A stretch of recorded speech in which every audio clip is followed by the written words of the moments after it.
for joining us.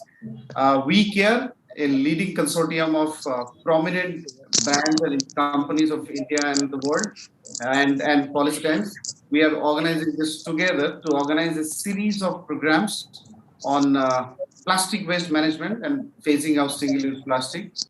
So I will request the Honorable President of WeCare, uh, Dr. Atul Sud, to kindly give the welcome remarks for the program. Namaskar, a good and a warm morning, ladies and gentlemen. It is my solemn pleasure to welcome our chief guest, Shri Kaushal Kishore, Honorable Minister of State for Housing and Urban Affairs, Government of India, and our dignitaries and guest of honors, Shri Mukesh Suryan, Mayor, South Delhi Municipal Corporation, Her Excellency Mrs. Daniela Mariana Seznov-Tain, Honorable Ambassador to India, Embassy of Romania, Dr. Eric Solheim, the 6th UN Environment Executive Director and former Under Secretary General of the United Nations, Mr. Peter Bouquet, Principal Administrator, OECD Environment Directorate. I would also like to now welcome each one of you who are joining this event virtually but are extremely passionate about this issue in a real sense. Friends, WeCare is a growing organization and industry consortium on the issue of plastic waste management, and we now have presence of over 37 major brands in supporting this cause. Over the years, since 2016, when India brought the concept of extended producers responsibility for plastic waste management, our members have been at the forefront to implement the regulations with all their commitment for a better management of plastic waste in the country. WeCare is currently engaged in various activities associated with youth engagement, awareness creation, and policy dialogues with various stakeholders in order to drive a conscious effort towards plastic waste collection, segregation, transportation, recycling, and other disposal measures. Over last 6 years of collective experience of our members, we would like to mention that all stakeholders have been diligently pursuing their responsibilities toward the generated waste, and we stay committed to gear up our efforts in the coming years. Whether it's the right set of policies or actions by society, we all need to join hands and create partnerships to complement each other's efforts. For this purpose, we believe that the first basic step is to initiate a multi stakeholder dialogue which is consistent, purpose oriented, and inclusive. We believe that our policy dialogue series is a step in this direction. Our first step today is a part of such series at national level, and this will be followed by regional dialogues, which will be soon announced. We eagerly look forward to engage with state level leadership to drive discussions around this issue as they are an integral and important stakeholder in this value chain. Friends, according to data shared in the parliament, 34 lakh tons of plastic waste was generated in 2019-20 and close to 31 lakh tons in 2018-19. In the last 5 years, the quantity of plastic waste in the country has more than doubled. As the country produced 15 lakh tons of plastic waste in 1560. Besides the increase in plastic waste, India remains committed to reduce the plastic waste as well. By year 2022, India is going to be watershed a year on action on use of single-use plastics for fighting plastic waste pollution. WeCare as an organization resonates with the policy direction of Government of India to enhance recycling infrastructure in the country in a coordinated and constructed manner. We believe that such a humongous task of managing plastic waste would require all of us to synergize our efforts. The government is assisting the states to develop adequate infrastructure for solid and plastic waste management through flagship Swachh Bharat Mission project. The draft EPR regulations, as notified recently in October 2021, talks about all types of management from recycling to final disposal of life through engagement of industry. Although the glide path is really appreciated, but there still needs to be practical, and inclusive approach adopted to meet these targets. We are in constant touch with the Government of India on this, seeking resolution of some of the implementation related challenges. As India moves towards a circular economy, it also has the potential to contribute to reducing the carbon intensity of Indian economy. Resource efficiency is key to such efforts not only from the perspective of resource utilization, but would also include the concept like upcycling of resource, promoting reuse at the end of consumer, etc. While traditionally India's culture and ethos towards resource utilization has been there for centuries, but now we need to reinforce our legacies and drive responsible behavior of society towards waste management. We are hopeful that our future editions of WeCare Policy Dialogue series would aim to bring together diverse stakeholders, their views and ideas for fighting plastic pollution, and thereby act as a catalyst for boosting the momentum towards circular economy.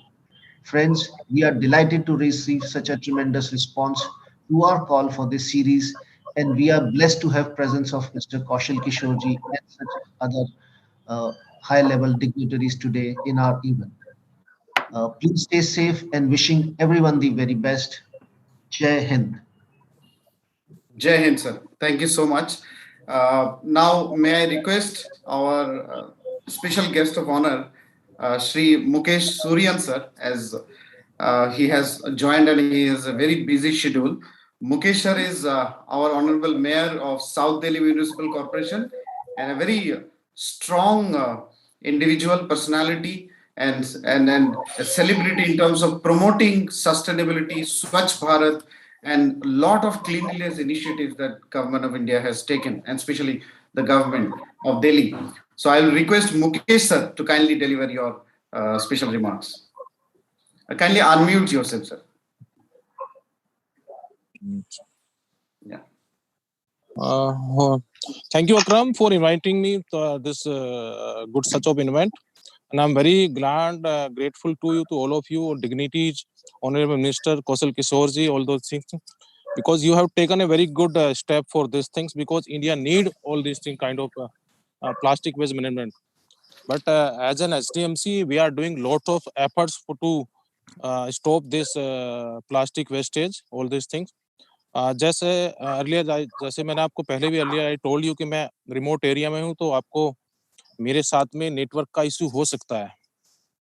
But for plastic waste management is STMC doing lots of things to stop this things. Are you hearing me? Yes sir, हम सुन सकते हैं आपको sir. सुन रहे हैं आप सब लोग? So SDMC doing lots of things, जैसे in various market we have done plastic love thela pao, and we are segregating the plastic, all these things, and we have done so many things in this area for this thing. SDMC in collaboration with the various RWA also has started a program why waste management Wednesday to disclose to use of single plastic. Use of single plastic in this regard, various market have been taken up, wherein activities have been started making market plastic free. The following markets by SDMC has been take up of the first phase like Sarita Vihar, Sabdarjung Enclave, Green Park, Amar Colony, Vikaspuri, Chhatarpur. This is the first phase for segregation the market, and we or SLF side also. We are collecting approximately 40 ton daily basis plastics, and we are supplying, and we are we are supplying to the energy plants also, and cement factories, all these things. Other than that, we are surrounding 50 waste generating the establishment of RWA, MTA, hotels and clinics, institutions and religions. So for that 6,000 stakeholders individually garbage collecting, or our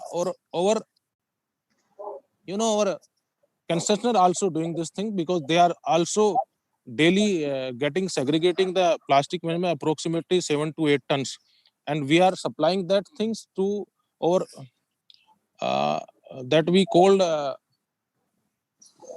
energy waste to energy plant. We are supplying that. So for various market we are also taking the initiative by RWA also to do not use the single use plastic. Even we have informed Delhi government also to stop this thing, or we are our people and team SDMC also have been in the market to stop these things.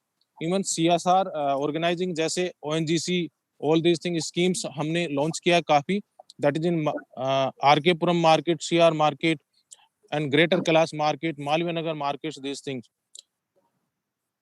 हम लोगों ने काफी campaign भी चलाए हैं. Plastic लाओ, pizza पाओ, plastic लाओ, थैला पाओ, एंड प्लास्टिक लाओ, बुक ले जाओ. This kind of initiative we have taken by SDMC. So Akram, I think there is a network issue. Hope you are listening me, and because picture is Yes, sir. not clear. We can So absolutely hear you, and wonderful initiatives that you have taken, sir. Yeah. so I'm in a hurry also because I have to go to attend the market because I'm in a election campaigning in UP. Or I'm thanks to you, all of your teams, to taking this great initiative for the country and your team also. And I also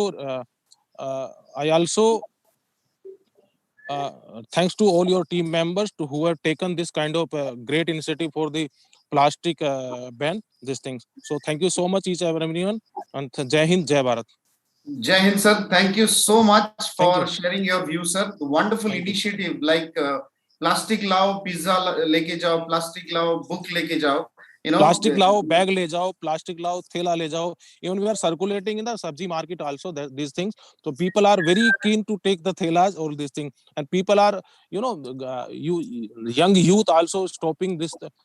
People from their family do not use the plastic. Also, we have initiated so many things. So when we meet in other way, so I'll tell you all the stories what we are going to do to stop the plastics. Thank you so much, each and everyone. I'm sorry for this hurry because today I'm in a Western UP where is a total network issue. So thank you so much, each everyone, and good day. Thank you.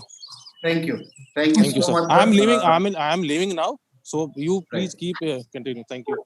Thank you. Thank you so much, Honorable Thank Mayor. you. Thank you, sir. Thank you for Thank you. joining Thank in. you. Thank you. On behalf of WeCare, and we really thank you for joining us and sharing your perspective. Bye bye. Thank So, you. Honorable Mayor was sharing his experience on how or what kind of initiatives. Can I leave now? Yes, sir. Please. Yes, sir. Thank you. Please. Yeah. Thank you, So, sir. sir is actually on a campaign duty now. We're moving forward. May I request Her Excellency, Mrs. Daniela Mariana, the Honorable Ambassador of Embassy of Romania, to kindly share your special interest. Namaste. Good morning, everyone. Thank you very much. Thank you very much for this initiative. I joined it with my whole heart because I'm an environmentalist. I studied sustainable development, and I think there is much to do in this regard, not only in India but everywhere. I arrived 9 months ago, and I have a problem every day when I see the garbage collected from when I see the garbage collected from my house. There is no separation. I'm living in the central of Delhi. Maybe in the south of Delhi, the situation is better, but in the central of Delhi, in the diplomatic enclave, I can tell you that plastic bottles, glass bottles, tins, everything, and with biodegradable waste, everything is collected together. There is no such a thing. And yes, so I will I've made a presentation which concerns mainly the measures taken in Europe to reduce plastic waste, whatever was the measures also taken in Romania as a EU member country. And I have a small example of a very success business story, what you can do with plastics, how can you reuse it, and how many jobs you can create. I mean, in India, this would be a fantastic job for many people. Let's say that you give to the people who are living on the streets some rupees if they collect a certain kilo of plastics per day and they deposit somewhere some tins and bottles and whatever. Instead of begging, they would be paid for a work, and then these plastics and all this dirt will be taken out of the environment, of our environment. So it's just a very simple example. It doesn't request, it wouldn't require much.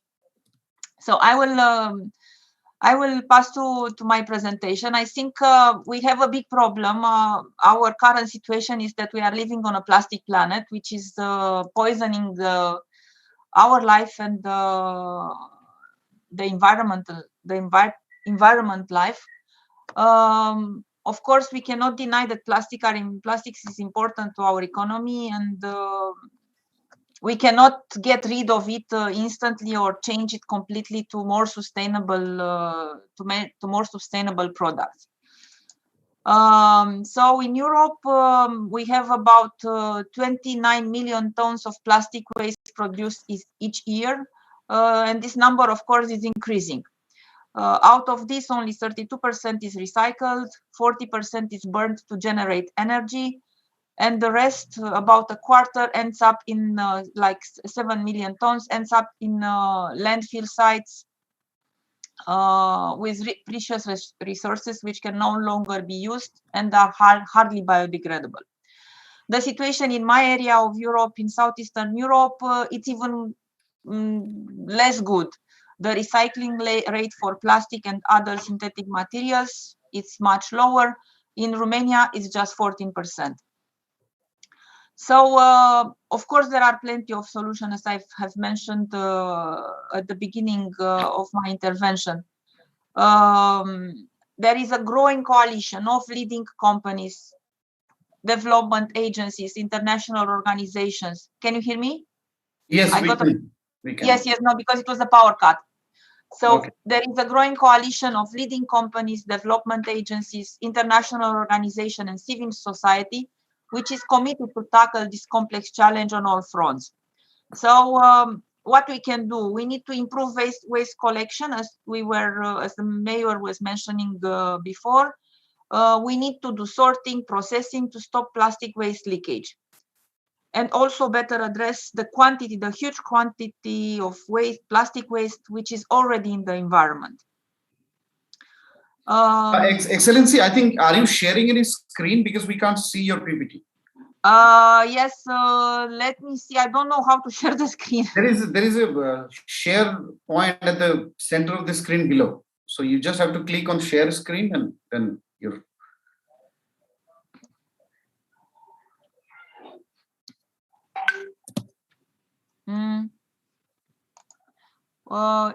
Okay, share screen, yes. But do you see now the presentation? No, Excellency. We can see it.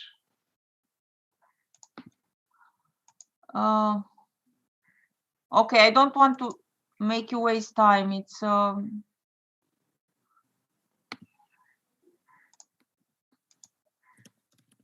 it doesn't work. Okay. You can continue. I will share the screen. You can continue. Yes. I don't have the PPT you've shared. Sorry? I do not have the PPT. Have you mailed me? No. Okay. You continue, Excellency. Okay. So, of course, what we have a solution is improving recycling literacy, meaning teaching everybody at the grassroots level what they have to do. You start with the children, with adults, with all communities. I mean, in India, there is a lot to be done, but we move slowly forward, as I could see since my arrival here. So we can ensure that litter is collected and disposed properly. Plastic waste is collected for recycling. And the most important thing, the utmost important thing, is to engage communities in cleanup activities. In Europe, we have the European Strategy for Plastics in a Circular Economy, adopted in 2018. And as a result, we hope that all plastic packaging must be recyclable or reusable by 2030 at the latest. This initiative involves companies such as plastic products manufacturers and packaging to develop technologies allowing plastic to be reused after consumer usage through recycling. European companies are leading in this regard, but we have also producers in North America, Middle East, and Asia who are incorporating circularity into their strategies. So we have, there is a scheme of circular economy where companies, more and more companies are developing technologies to reuse plastics after consumer usage through recycling. We have collaborations and alliances to end plastic waste among plastic manufacturers and civil society, environmental regulations, and private or company initiatives. In Romania, as I have mentioned at the beginning, the national waste management policy is in line with the objectives of the European waste prevention policy. We adopted a national plan for waste management in January 2018,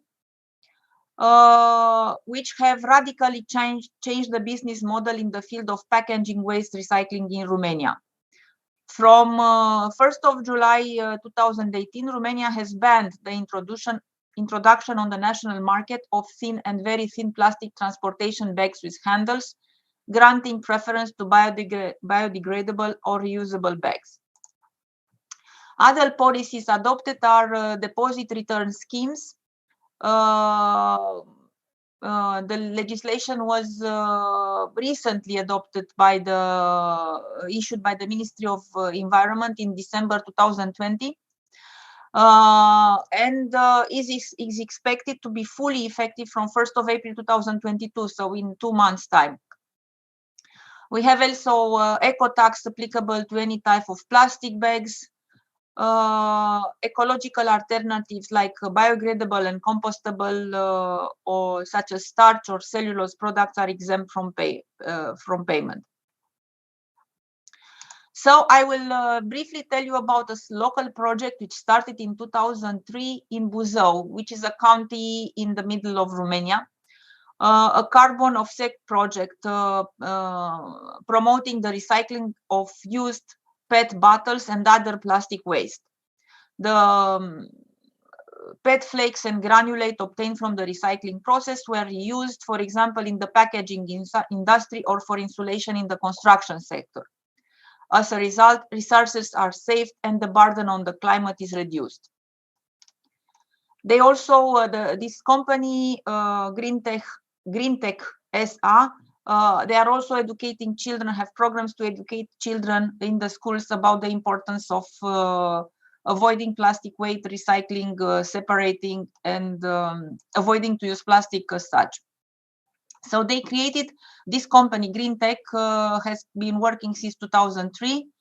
They, from a small factory with 12,000 ton capacity recycling per year, they developed 200,000 tons per year in almost 18 years. So it's quite a success story which offers jobs, more than 1,100 jobs. The biggest employers, this company is the biggest employer in this county, and which is not a very developed region, mainly agricultural region. So this offered not only cleaning the environment, but also giving jobs. So this is what I wanted to share with you. It's a small beginning. We can all do more together. Thank you very much. Thank you so much, Excellency, for sharing your perspective and view, and especially giving the best practice examples from the continent and region and in your country. Moving forward, may I request now Dr. Eric Solem, the former 6th UN Environment Executive Director and former Undersecretary of the United Nations, a very celebrity name in this space of sustainable development, recycling, waste management, and the broader context of UN SDGs. So I would request Eric sir to kindly give us a broader perspective of how India, a nation which is going to take the center stage of development model across the world, what are the best practices we can learn in the solid waste management, in the plastic waste management, and also imbibing the sustainable development goals and global development agenda forward. Thank you so much, Akram. Good morning, India. Namaste to everyone. I'm so pleased to be with so many people who really want to fight the plastic menace. Before we start going into the solutions, let me remind everyone as to why this is such an enormous international issue now. When plastic was invented, it was seen as a miracle material by everyone. You can see commercials from America in the 1950s where they speak about this new material, which is absolutely plastic fantastic because it solves so many problems for humans. And that's, of course, exactly why we are using so much of it. It's very handy, very useful, and we are overusing it. And it's now a triple crisis: environment crisis, economic crisis, and health crisis. Environment, whales are eating plastic. There was a whale dying in Thailand recently. It has had 70 plastic bags in its stomach, vomiting plastic bags while dying. Seabirds are diving, eating plastic, even feeding their chicks. So they are not just destroying themselves, but they are destroying the chicks by plastic. Cows, camels, many land animals also eating plastic, and it's a huge environment catastrophe. Second, it's an economic catastrophe for societies and nations. In Indonesia, the government has defined the plastic pollution as an environment threat to the nation of Indonesia. Why? Well, how many tourists will want to go to Bali to go for a swim if they're swimming in a soup of plastic? If you want to attract people to such a beautiful, fantastic place as Indonesia, but say in India and Goa and many other places, well, there cannot be a lot of plastic there. People simply won't come. And then you reduce the income, and it's an economic threat. And third, it's a health threat. We are now breathing plastic, drinking plastic, eating plastic, you are eating fish, and even the most pristine water on planet Earth, say in Antarctica or in the Arctic or up in the mountains of Himalaya, places where no humans have ever set their feet. Still, there is enormous plastic. An international investigation showed that there is no water on the planet without small pieces of microplastic or nanoplastic. And at this point, we don't exactly know the impact on this on human health, but no one has suggested it's good for us. So it's a triple crisis: economic, environment, and health. What is the solution? And that's, of course, the good news. There are solutions. More than that, India is in the lead of finding this solution, and India can be a pioneer in the global fight against plastic. In my view, there are three solutions. One is what Prime Minister Modi has now launched in India, and where many states pioneered in the past, which we heard from the Romanian ambassador is happening in Europe. That's banning all those plastic items we simply don't need. Do we need to drink from a plastic cup, or can we simply drink from a normal cup like I'm doing now? And for sure, my father and mother and grandparents, they always were drinking. Exactly. We can all drink from normal cups. We can eat without cutlery. I tried to buy cutlery a couple of years back in Mumbai, just as a plastic cutlery, just to demonstrate. And the guy in the shop said, no, if you want plastic cutlery, please go to another Indian state, because here in Maharashtra, it's prohibited. Now this will be prohibited all over Europe and all over India, and it's good. We can celebrate Diwali or Christmas without balloons. So many other ways of celebrating. Don't need to send up balloons and kill animals by it. So let's stop all those plastic items we can do without. Secondly, is to introduce new technologies. That's happening all over India. There are any amount of startups and NGOs, some of them I know are in the room here because they're putting out about information about their activities on the chat. So everyone who wants to see what they're doing, please go into the chat and connect. People are making any number of materials from potatoes, from sugar canes, from cassava in Africa. You can simply make items with the abilities of plastic, but from materials which degenerate in nature. That, of course, has thousands of years of history in India. In southern India, still, many parts of India, so many people are eating the meals on banana leaves. If you throw away the banana leaf, what's the problem? It will degenerate very soon in nature. And as you can make packaging from banana leaf, you don't need the plastic, you just throw the banana leaf around. And there are so many other materials. The only problem with this at this stage is scale. There are initiatives in a village or in a community and by some small startup, but it has not been scaled to the real scale of the problem. And let's remind ourselves that only in India, there are 700,000 villages. That's what Prime Minister Modi needs to care for. And there are any number of big cities, so you need scalable solution. But I believe that we should really work on inventing better materials. And thirdly, we need to recycle. There is no way we can solve the problem without recycling. Think of the COVID-19 catastrophe. We needed plastic in many different ways. Many of our masks had plastic components.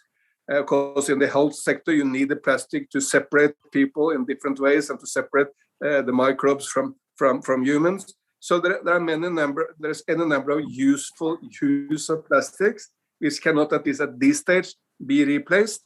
Then you need recycling. But recycling need to be at scale. And scale is big in India. We have all seen the photos. Many have seen also physically all the waste mountains around Delhi. I have some good friends in a company called LJ. They have now been given the opportunity to clean up some of the big waste sites in Chennai, in Tamil Nadu. And in these waste sites, there are millions upon millions of tons of waste. Not all of it is plastic, maybe 10% is plastic, but you need them to separate plastic from the organic waste and find a way of recycling. This company LJ, but there are similar in many parts of India, and I'm working on how can we make the separation and how can we generate as much value as possible out of this plastic. Because what we ultimately need is, of course, a circular economy, which means that if the Romanian ambassador or Akram Hok or myself, if you throw away something, it's recycled into a new plastic utility. So these three, prohibiting what we don't need, working on alternative materials, and large-scale recycling where whatever is thrown away is brought in. Romanian ambassador said that many waste pickers can play a key role here. That's of course happening already all over India and basically all over the world. Many people get the living from picking waste. But they're sometimes living under very harsh conditions. There are a lot of health hazards. So you need to look into the working conditions of the waste pickers, but they can help pick and go into this recycling economy. Finally, can this problem be resolved? Absolutely. It's a big yes. Look to how we resolved the issues in the past. When I got into European politics quite some years back, the big environment issue in Europe and the world was the hole in the ozone layer. Was everyone talked about? It's a huge issue. Now no one is talking about the hole in the ozone layer. Why is it? It's solved. The hole in the ozone layer is disappearing by 2050. Every damage the humankind has done to the ozone layer will be repaired, and the ozone layer will come back in the same form and shape as it had before we started harming it. That happened because governments took decisive actions, like Prime Minister Modi and many chief ministers of many states are doing in India. There was activists working to mobilize the opinion, like say Afroz Shah, this great activist in Mumbai, has mobilized hundreds of thousands of people on the beaches and in the rivers of Mumbai to clean them up. But by mobilizing people to clean up, also of course setting out the message that politicians and business need to change. So politicians and individuals and business, when they come together, we will be able to resolve this issue. So thank you so much for having me. I'm very optimistic that we'll be able in the next decade to solve the plastic menace. And I believe I will be in the forefront of this. because of the dedication of the Prime Minister and so many chief ministers, but at the end, the dedication of so many Indians to push business and push political leaders to solve this big problem. So thank you so much. Jai Hind. Thank you so much, Dr. Eric, for your wonderful, presentation in terms of covering all important aspects of addressing this issue. I would request Kamal, if he's here. We have Mr. Kamal Sharma, the CEO of WeCare, to also jointly invite our next speaker, Mr. Peter Borke, who is the Principal Administrator of OECD Environment Directorate, one of the best names and credible names in the space of plastic waste management and environment sustainable development. Kamal, would you like to say a few words? Yeah, first of all, thank you, Eric, for sharing your perspective. And this is really, your words of wisdom and passion is what we take energy from. We truly appreciate your, continual engagement on this issue. And from India, WeCare is a national consortium of 37 brands who are committed to the cause. And you would see a lot of actions from our side as well. Thank you, Her Excellency, for your remarks and on Romania.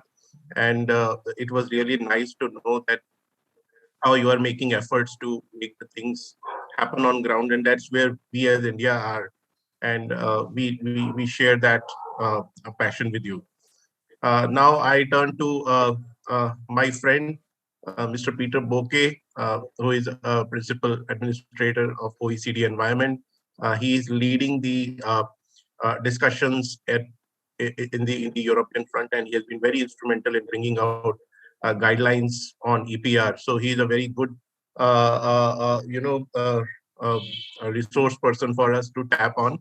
And I look forward, Peter, to hear your perspective on this. Thank you. Namaste to you all, excellencies, fellow speakers, and industry leaders on this call. And hello to you, Kamal. It's really great to see you, and I thank you for this opportunity to be together with you and many other people who are engaged in this endeavor to end plastic waste and leakage. So I have been asked to provide an international perspective, which I will do from the work that we've done at the OECD over the past years. And I will now try to share my screen so that you can see my presentation. Okay, seems to work. Just need to put it into full screen mode. There we go. Let's see. Okay, before I start, let me say a few words about the organization that I work for, because I think that the Organization for Economic Cooperation and Development, OECD, which is based in Paris, is probably not so well known in India. Our organization essentially is an intergovernmental think and do tank. Its role is to advise its members, which are 38 countries among the most advanced economies, in matters of public policies. And work on the circular economy and waste at the OECD started essentially in the 1970s and has constantly evolved since then. Plastics has become a focus of our work since a little less than 10 years ago now. And we are currently putting the final touches on a major report, which we call the Global Plastics Outlook. This report assesses recent trends and developments, provides projections of plastics consumption, waste generation, and emissions into the environment at the global level. And it analyzes, the policy mix that can allow to achieve the objective which was set at the G20 Osaka Blue Ocean vision of eliminating additional plastics emissions to the ocean by 2050. This work is still embargoed. It will be launched later in February in this month. So I will only be able to give you, some few insights of it at this stage. I think previous speakers have already made the point how serious plastics pollution has become. So I think I can skip over these slides rather quickly. As you can see from these graphs, global plastics production has increased exponentially since the 1950s. And so has plastic waste generation in parallel. This is, of course, driven by economic and demographic growth. And as our Global Plastics Outlook to be launched soon will show, these trends are also expected to continue into the future if no serious policy action is taken. And of course, as Eric has very forcefully expressed, the plastic leakage of plastics into the environment that results from our use of plastics is a serious threat to the environment and people's health. And let me see if I can, sorry, I was actually not on the right slides. Something is wrong here. Okay, this was actually the slide, sorry for this, that I wanted to show. This slide from a scientific paper from Le Breton actually shows the major sources of plastic pollution into oceans. So what is what are the potential solutions? So some trouble here. All right, so this is not the right slide. And I will really take a public policy perspective here, because this is really what we focus on at the OECD. We see that there are essentially 5 approaches that governments can use to address plastic waste litter. You need to reduce the amount of plastic, as Eric has also said. You need also to improve the design of plastics to make the material more sustainable, more easily recyclable. You need to enhance recycling, collect material for recycling, and then restore the material properties. You also need, of course, to close leakage pathways, which is basic municipal waste management, essentially. And we will also need to look at end-of-pipe solutions and clean up and remediate plastic that's already found its way into the environment. So all of this will need to be done.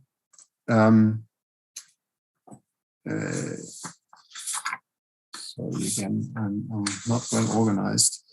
And in the OECD, most attention really has been spent, and I think that's also true globally, in addressing the end of life of plastics. So particularly, we focused on closing leakage pathways, improving our basic waste management capabilities, and enhancing recycling. These approaches constitute the sort of most important and crucial first step in improving plastics management. I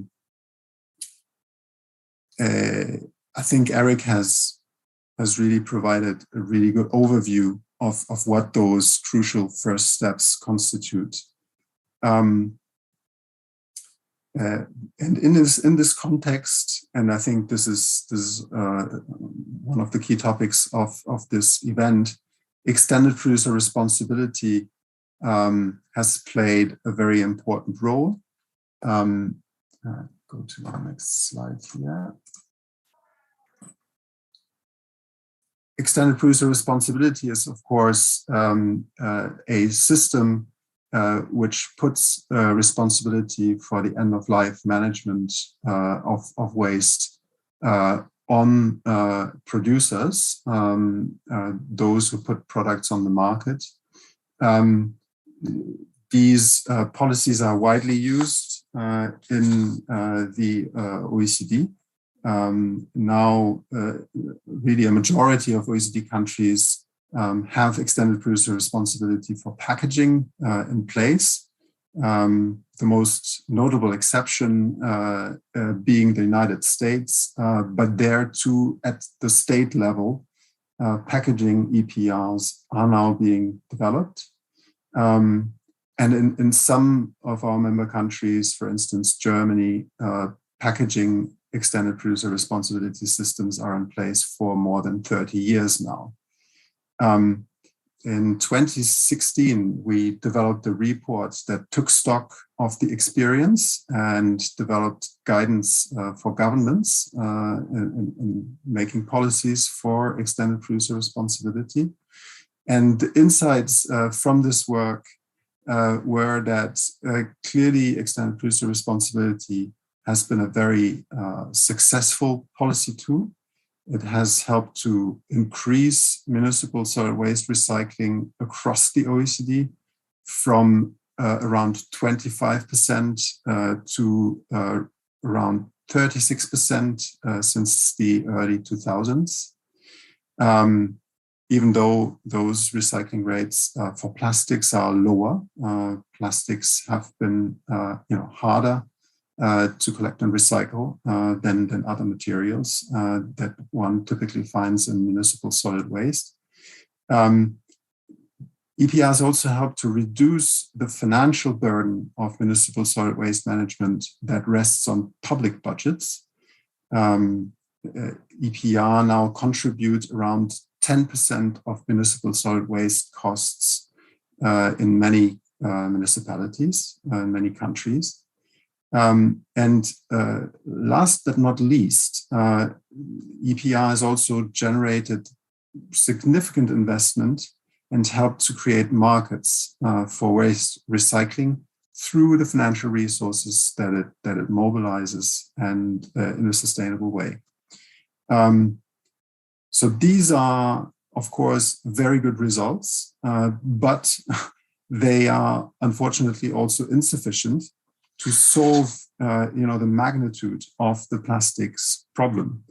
And in particular, to achieve the G20 Osaka Blue Ocean Vision's goal, which is to reduce marine plastic litter to zero by 2050. One of the key criticisms that has been leveled at extended producer responsibility is that it has achieved little in incentivizing resource efficiency higher up in the value chain, and in particular in incentivizing better product design, so that allows products to be more easily recyclable, reusable, and to support increases in recycling rates. Move to the next slide. So we're going full circle here. Therefore, extended producer responsibility systems, despite everything that they have achieved in some of the OECD member countries, need to be further improved and complemented also with other policies in order to deploy their full potential. Extended producer responsibility needs to incorporate incentives to better design products, and that can be achieved by modulating EPR fees according to design features. This is now beginning to be done across some EPR systems in our membership.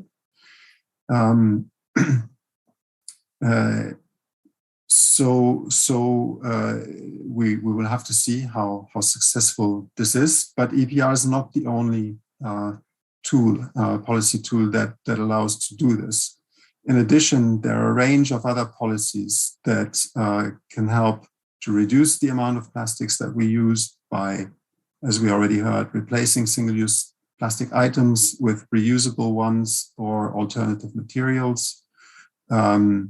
This is one of the key interventions as well. As I said, policies that support improved product design will also be crucial. The EPR fee modulation is one way, but recycled content mandates, product norms, and hazardous chemicals regulation will also be needed to, among other things, detoxify plastic materials and make them more recyclable and better suited for a circular economy at the same time. And finally, as I already said, also end-of-pipe solutions will be needed, even if it is the least desirable and also least effective type of policy intervention. But it is a fact that already a lot of plastic has actually reached the environment and it needs to be removed. So to conclude, let me try to find what I want to say to conclude. Yes, just so to conclude, let me first of all commend the government of India for the efforts undertaken to better manage plastic waste and reduce litter. It is, of course, crucial to go that route, and I think India, among emerging market economies, is showing a really good example. If well implemented, these measures will represent a major step forward. There's no doubt about that. But in the longer run, as I said, further policies will be needed, especially to move us upstream in the product and material cycle, and to tackle the problem as close as possible at the source. Thank you. Thank you. Thank you so much, Mr. Peter Boke, for sharing your perspective and giving actually a comprehensive direction towards achieving EPR effectively in the nation building. Before I hand over to Kamal to conclude and then take over for the next session, let me just ask a couple of simple questions and then just give the perspective. We have 2-3 minutes to go. Why do we need a robust plastic recycling infrastructure? If we see, if India wishes to achieve Atmanirbhar Bharat and Amrit Kal that our finance minister, honorable finance minister, on the day of budget highlighted, the next 25 years, from 75 to 100 years of India's growth and journey, achieving sustainable plastic waste management ecosystem and infrastructure is of paramount importance. I'll just give the example of China. China initially invested, and so is Europe and other countries. They have invested heavily in building a world-class plastic recycling infrastructure. They made the recyclers the most powerful, most effective. So what they did, they imported huge amount of plastic. They collected huge amount of plastic from across the world, also from within the country, and invested huge amount of money on R&D and technology so that the recycling infrastructure is world-class. And the common challenge of recycling infrastructure is adequate amount of plastic waste supply. We need to produce a humongous amount of plastic waste supply to fuel the plastic recycling infrastructure. Once we do that, this plastic waste recycled material becomes the backbone of next plastic products and services. So the more and more we encourage plastic waste granules to produce next plastic waste materials. And that is what China exactly did. Most of the toys and plastic products that came out of China and flooded across the world were from the recycled materials, were from the recycled plastics. This can be a very blueprint and a good model for us. Let us together build our plastic waste management infrastructure robust. And I'm very happy that Government of India is taking pretty much that direction through EPR. EPR is becoming a very powerful tool of promoting and developing India's plastic waste infrastructure. So thank you so much to all of our speakers, all the speakers of the inaugural session, Excellency Daniela and Mr. Peter Borke, Eric sir, and our mayor for joining us in this program. I now request Mr. Kamal Sharma, the CEO of WeCare, the organizer of today's program, to kindly take over the session. And our speakers are also here. Kamal. Thank you. Thank you, Akram, for your support in organizing this. And we really are thankful to all the panelists and dignitaries on the dais. And from WeCare side, what we believe is that the issue of plastics, when we look at the way the waste management system are there in the country, we need a lot of partnerships. We would need people-to-people partnerships. We need government-to-government partnerships. We need government-to-industry partnerships. And not only for just collection and transportation, but also now the EPR is more, what EPR is going on in India is it would be heavily dependent on the recycling as far as the compliance is concerned. So as Akram mentioned, that we need to look at enhancing the recycling infrastructure. I would also like to add, we don't need to do what China did. So we need to look at upcycling. We don't need to look at downcycling, because that's where the whole circularity goes into a toss. And that's where India can be different from what China did. So with speakers like we have on the inaugural, it gives immense encouragement to take these dialogue series forward. We thank each one of you for joining us today. Thank you. We now move on to our next session. Over to Akram to just coordinate with the panelists. Let me know when they're. Thank you. Thank you so much, Kamal. So with this, we conclude our inaugural session. Then now we move forward to our next session. The next session theme that we have picked today is Plastic Waste Neutral India, from recommendations to roadmap. Primarily, we will focus about building a robust EPR infrastructure in India and making EPR effective to achieve circularity or to achieve sustainable plastic waste management. And in this session, we have Shri S. Narayanan sir, who is the IFS and Honorable Member Secretary of Haryana State Pollution Control Board, who will be joining us soon. He is in another meeting. And already we have with us Dr. Vijay Singalji, Chief Environmental Engineer of Rajasthan State Pollution Control Board, one of the most veteran and expert, knowledgeable person in the field of EPR and plastic waste management across the northern India. And with him, we have another veteran from the industry, Mr. Tushar Patnaik, who is the corporate head EHS, India and South Asia, SAARC countries from Dabur Limited. So I'd also request Tushar sir to kindly come on camera. With him, we have a global figure and personality, Mr. Michael Rada, who is the founder of Industry 5.0. And exactly what Kamal was saying, that we don't need to go back to or go down to the recycling, we can go to the upcycling. And I think where Michael Rada has played a tremendous role in terms of improving the upcycling infrastructure of the world. So he is promoting Industry 5.0 back to that old civilization where we promote a different kind of waste prevention infrastructure.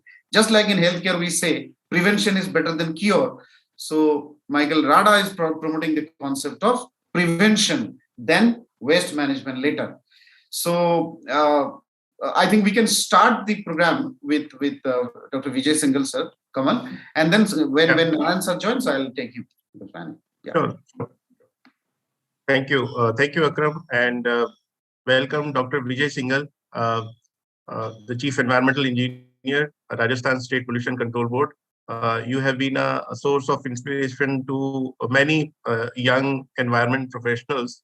And when you speak, it really sets out the tone for the discussions. And we are happy to, have you here in this panel.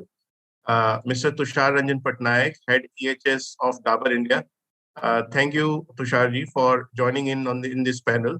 And you have been basically leading all the efforts under Dabur's banner, and you are the person who is looking after the EPR and all the plastics issue, whether it's resource recycling or whether it's resource, kind of consumption. So you are a lead, and we look forward to sharing the brand's perspective on this panel. You are also a founding member of WeCare. Thank you. Welcome, Mr. Michael Rada, Industry 5.0. You have been truly a stalwart in putting these thoughts, newer thoughts, to the industry for taking up upcycling, as what Akram mentioned, and we are happy to host you in this panel today. So I would first request Dr. Vijay Singhal for his remarks on what has his thoughts around India's implementation challenges and also the achievements that we have made so far under EPR, and also upcoming single-use plastics. How as state authority, how you ensure that when we say action on single-use, we are looking at very fine surgery of the economy. When I say surgery, we are just bringing out the pain point out of the economy, out of the plastics, and not touching the organs or the systems which are working fine. So it is a very fine surgery that you guys are now empowered to do, and look forward to your views. Over to Dr. Singhal. Thank you.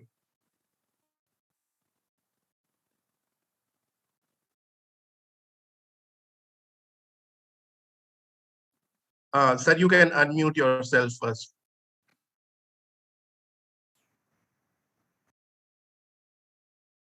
Yeah, so you can hear me? Yeah, so thanks a lot. WeCare, Mr. Kamal, Mr. Akram, dignitaries on the diet. It's my honor to be a part of this August, gathering, and having an opportunity to express my views. As you know that Rajasthan has been in the forefront in the waste management. And as far as plastic is concerned, we have around 70 recyclers in Rajasthan which are engaged in recycling of various kind of plastics. We have taken initiative by which we are getting inventory developed through CE's Center for Environmental Education, Mr. Prabhjot Sasodi, who was earlier with UNDP.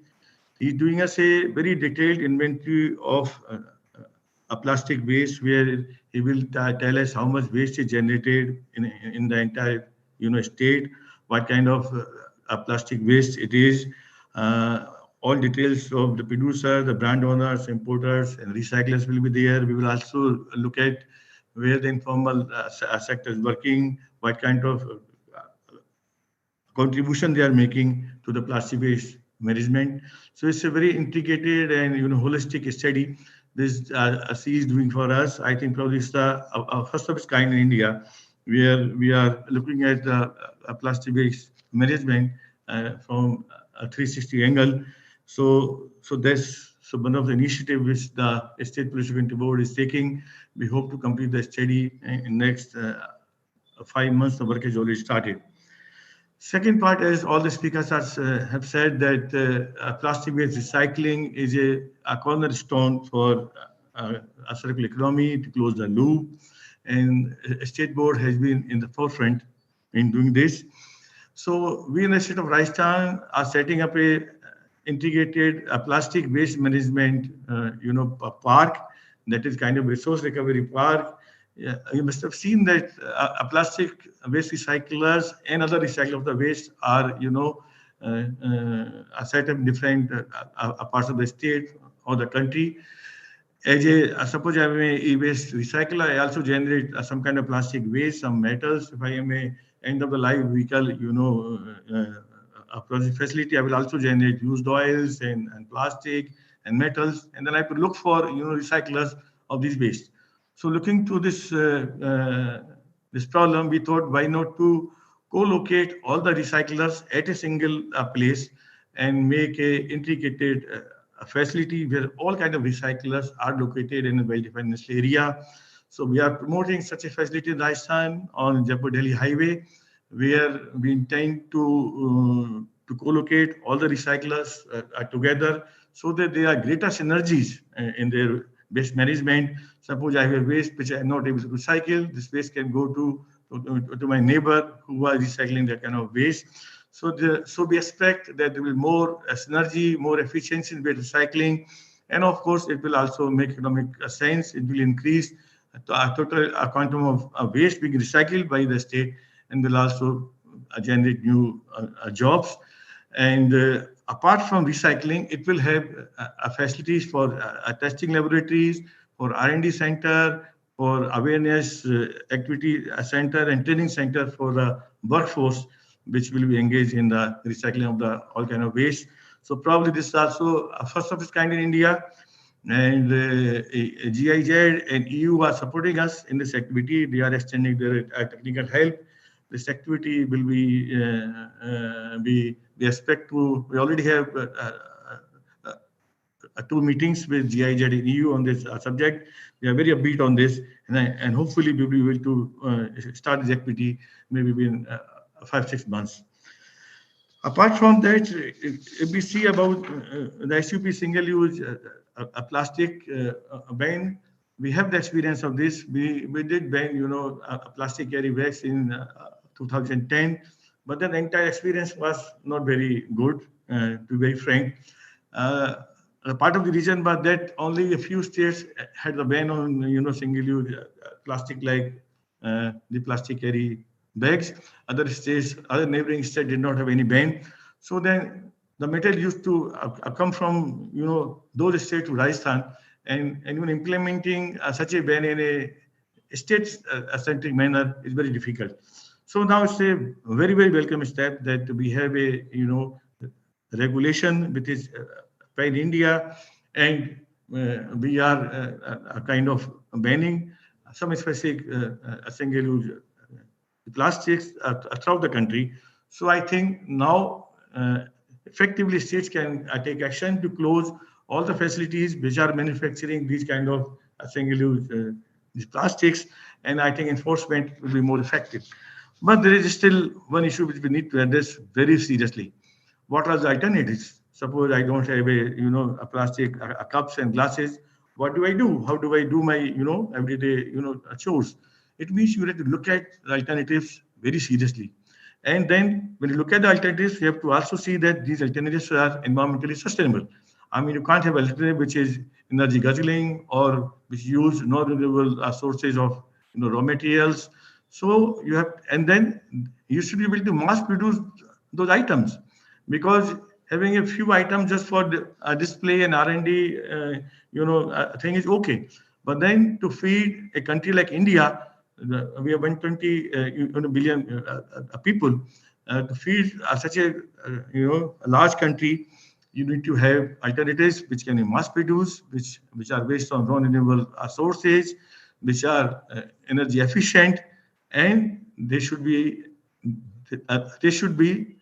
economically available, economically viable. I mean, you can't have very costly alternatives.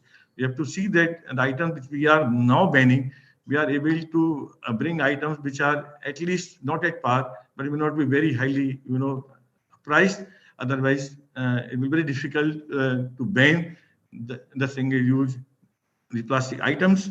So we need to look at this problem very seriously. Just by banning single-use items, we'll just say half of the issue. We'll have to also see that you have good substitute for the items which you are banning. Other issues that when you recycle the products, we have to also see that the products are marketed.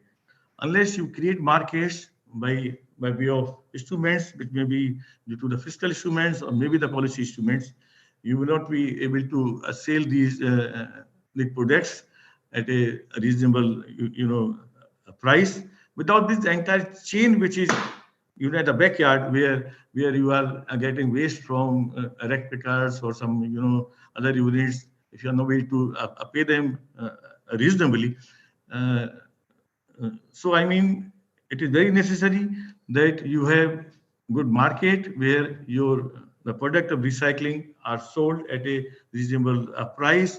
States has to do something for this. I mean, a procurement policies has to be tuned that uh, most of these items are sold at least by at the government supply. So you have to give financial incentives.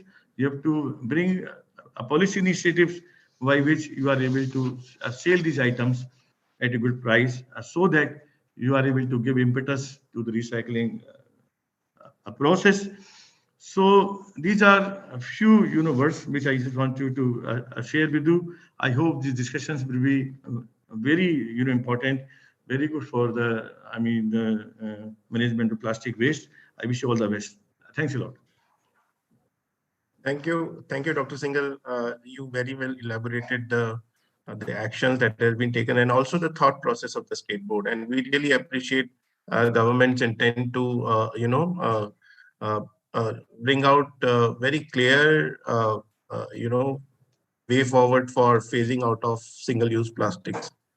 So thank you. And I would now turn to Mr. Tushar Patnaik, because after hearing from the regulator's perspective, I would also let's hear it from the brands and their perspective on their experience on EPR implementation, because Dabur is one of the major brands who has carried a very good reputation in terms of implementation of EPR. So Tusharji, over to you. Yeah, yes, thank you, Mr. Kamal, and thank you for the WeCare and thank you for the Policy Times for organizing such a very, very important conference on the topic of single-use of plastics. So through this, I'll share one of the presentation, which will be very, very on the practical ground data, which have done work towards the leading of the plastic neutral. So that's I'll show you through those presentations. So hope after this presentation, the discussion will be a healthy discussions. So today's topic is very, very important. This plastic waste neutral India from a recommendations to the roadmap. If you see recommendation to roadmap. The second, if you see the data, this is the one typical data. If you show this, how much plastic is collected from the environment and how is disposed of to the environment, how much is going to the recycling and how much. So this is a very, very typical data which I've sent taken from an authenticate source. And if you see this plastic, it will take more than 400 years to decompose. And how much is going to the cement industry and how much is going to the road construction and how much is going to for energy recovery also. So these are the plastics data scenario at present of the India. The second terms is coming into the current status of this plastic management. If you see in India, total the primary collection is door-to-door collection systems through apartments, societies, and malls. Often, many cities and states are doing their very, very robust mechanism for collection of the waste and sending to the collection center to the recycling facility. But still, many of the areas, the facility is not that much of developed. And if you see rural areas, in urban areas, anyhow, the mechanism is there, the municipality is there. But if you go back to the rural areas and villages, there are sarpanch, panchayat, the routes of mechanism to be developed if you want to be a plastic neutral nation. So things are in the shape, but if you see, go back in the last 4 to 5 years, things have been improved a lot. What was not happened in the last 5 years, today people have that a behavior has been very much changed. That so during the Swachh Bharat mission and various government is taking the proactive steps for the plastic neutrality. So these are the some figures and data of the entire pan India which I am showing here. So if you there's a practical model of plastic waste management, how basically the plastic waste management is collected, where it is a dry waste and wet waste, and from incinerable solid waste to non-incinerable solid waste. Again, it is divided to organic, inorganic. Some is going to recycling, some is going to cement industry, some is going to again this road construction, and some is again not disposed of properly, which is littering on the environment and which is a burning issues for the everybody. So this is the typical, everybody knows it, just I'm trying to show in a diagram how it is collected. If you see the stages of these, one is upstream and second is midstream and third is downstream. While it's talking about upstream, how the plastic and where the plastic is exactly made. This is for the oil exploration and productions. While it's talking about the midstream, it is basically manufacturer and uses. The plastic material where you are manufacturer. And while you're talking about downstream, downstream is plastic waste is collection, segregated, aggregated for recycling, reutilization. These are the three process and which are giving, if you see the plastic management journey in India, if you see, go back in the 1999, nobody knows about what is the plastic recycling. The rule is there. But if you see from 2018, this plastic journey really started and geared up to this 2021-22. Now everywhere you can see every government, organized sector, private sector, everybody is talking about plastic waste management. And today we are here and organizing such a beautiful conferences on a plastic waste management. If you go back last 2-3 years, nobody was organizing such conferences on plastic waste management, because we are here and organizing such conferences means that's the importance. And the leadership is taken by Dr. Prime Minister Narendra Modi, Swachh Bharat Abhiyan and Clean India 2050 by renewable energy, 2070 by Clean India. So everything, if you see the current notification of 6th October 2021, it has given a clear roadmap for the not only for the plastic recycling, but also how the plastic recycling will improve and how much we can use the rPET, how you can use the recycling plastic into, so that how the virgin plastic will reduce. So these are clear guidelines given in the notification of 6th October 2021. If you see the notification has tells of many things, but I'll clearly tell some of the broad figures. Here is set as the EPR targets, starting from first year up to 35% to consecutive year up 100%, role of a plastic waste processors, role of a brand owners, and looking the entire data into an portal, how it will be segregated. And again, is not only talking about the EPR targets, beyond to that, also how the plastic with the 3R approach, how to reduce, how to reuse, and how the recycled plastics can be used in the products. That means the focus is to reduce the plastic, the littering in the environment will reduce.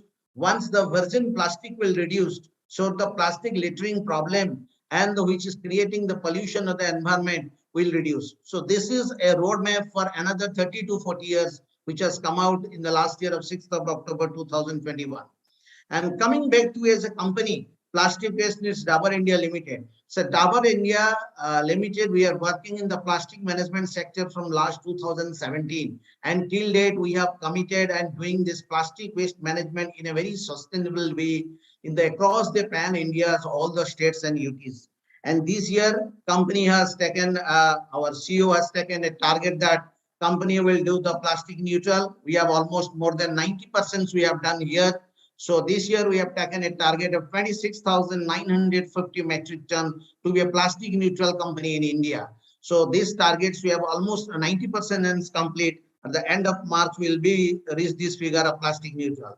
So this is our top CEO's commitment that we are not only doing the collection of plastic, but also sending to the recycling. Also, we're looking after the social, how we are engaging different stakeholders. And we are also committed for a sustainable environment. It is when you are collecting and recycling the plastics, it will giving importance to that how much carbon reduction from the atmosphere and how much and how we are involving different stakeholders, starting from the government agencies, starting from the ULB, WMA agency, rag pickers. Many people were directly or indirectly engaged with the company. So in a sustainable way, how plastic is collected and sending back, and everybody will get benefited.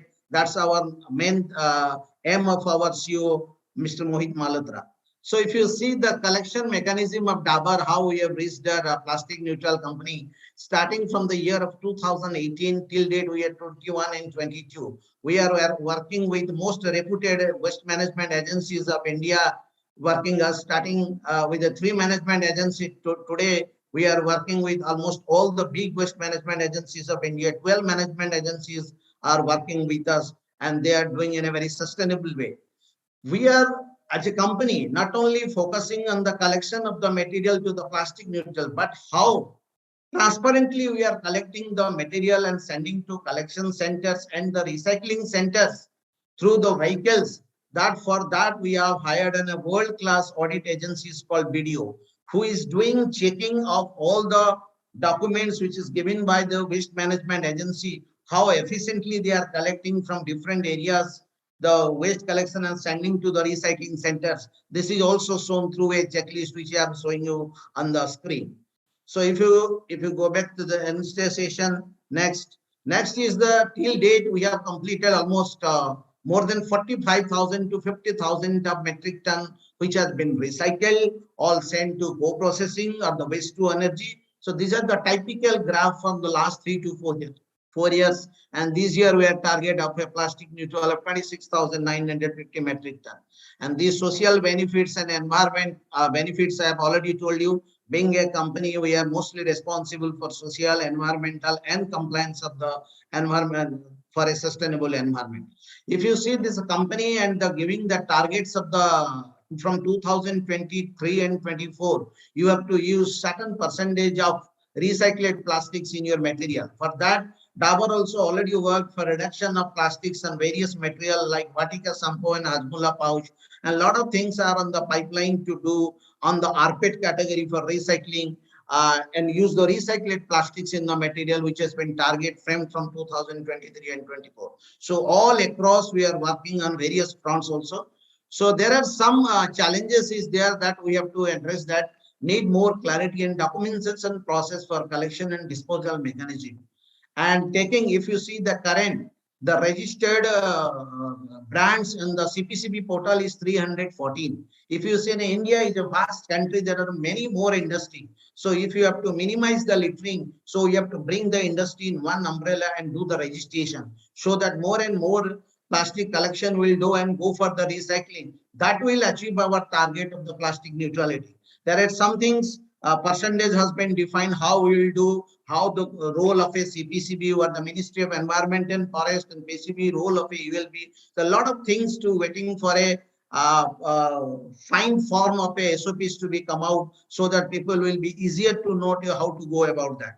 Things is there, but it has to be reshaped again in the form of a current SOP.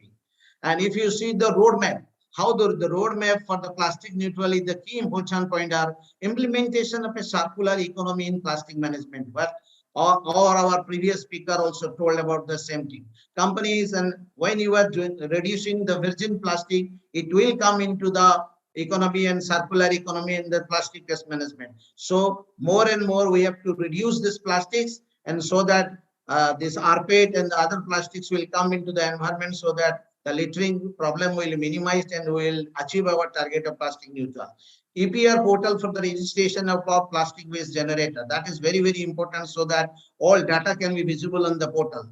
100% EPR scheme with some incentive proposal to all the brand owners.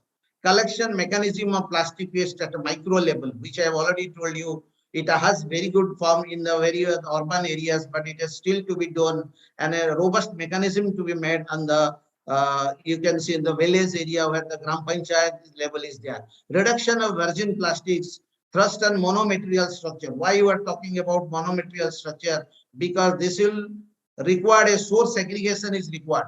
Unless you do the source segregation, you cannot find the good quality of monomaterial structure. If you have get the monomaterial structure, then your recycle will be very easy for the recyclers. Otherwise, the recycling will not proper, with the mixed up garbage will lead to unnecessary creating problems.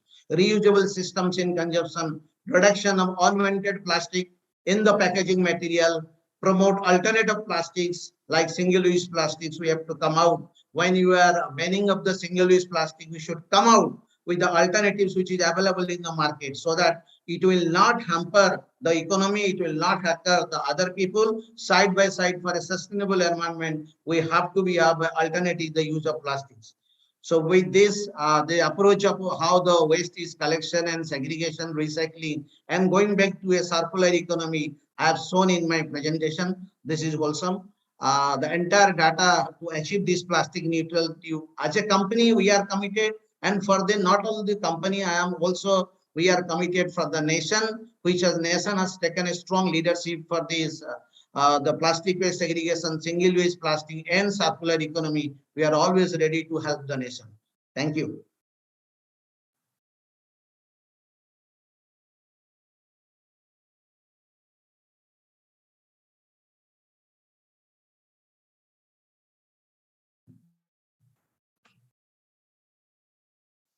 Thank you. Thank you, Tusharji. And you very well elaborated the initiatives undertaken by Dabur. And we are truly encouraged to have such a leader in our WeCare membership who is not only driving actions on ground, but is also planning for future. I mean, you have also plans to look at your existing packaging to make it more recyclable. Although there are other members as well in WeCare who are part of this, way forward. But yes, thanks to you for sharing your perspective. Now, before inviting Michael, I have couple of points to share. This is the discussions that we have so far. So, what we need to clearly understand is that there are two terms which are being used by regulators and all of us. One is that EPR, and the other is the SUP ban. EPR, we have to understand, is for those category of materials where we don't have a solution, but we want industry's responsibility to take back and getting it recycled. So it is basically to allow business continuity. On the other hand, SUP ban is to discontinue, to disrupt the industry which is engaged in its production. So we have to be very clear in our approach that how we are handling EPR and how we are handling the SUP. So yesterday we also got a document from Central Pollution Control Board to all the SPCBs that what are the actions that collectively needs to be undertaken, because now there is a national ban coming up on 1st July on SUP. So we have to ensure, that's what I was mentioning this to Dr. Singhal, if he's there, he can just switch on his video and unmute himself, that we need to now look at the ways how we can target certain category of replaceable or kind of unwanted use of plastics for our ban on SUP, and do not disrupt the EPR part, because that is very essential. A lot of investment has gone into for the last 5-6 years, and we have to build on that rather than having any disruption there. So these points now I would Dr. Singhal, are you there? There is one question that has come up from the audience. So I would first, like to, pose that question. Akram, is Dr. Singhal on the call?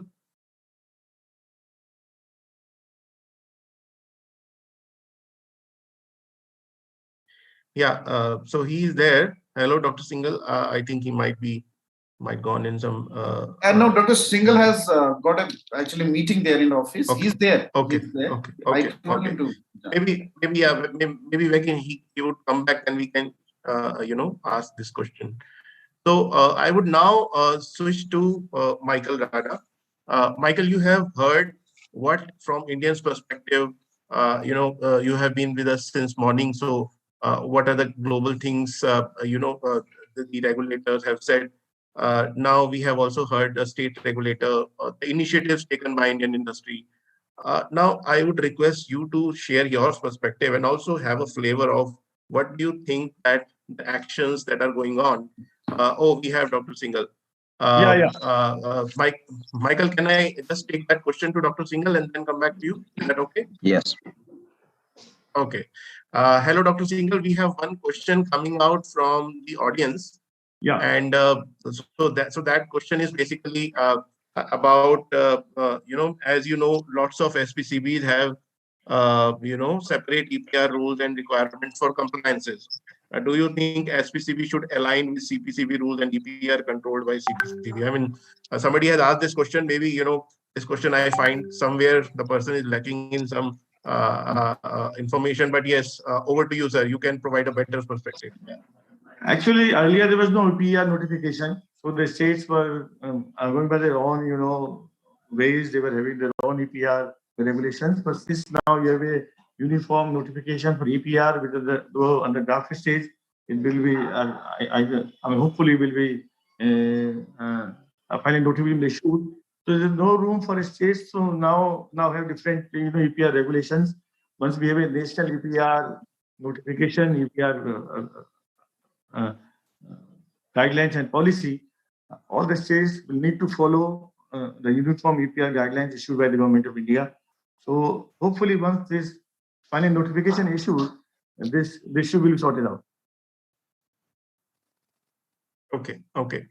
And sir, also, you have been at the forefront of, EPR implementation, and any insights you would like to share, that where does, as Rajasthan State Pollution Control Board, where do you feel whether that notification is okay with state boards? I mean, also there would be some conflict. I would say But if you can share your views, yeah. how that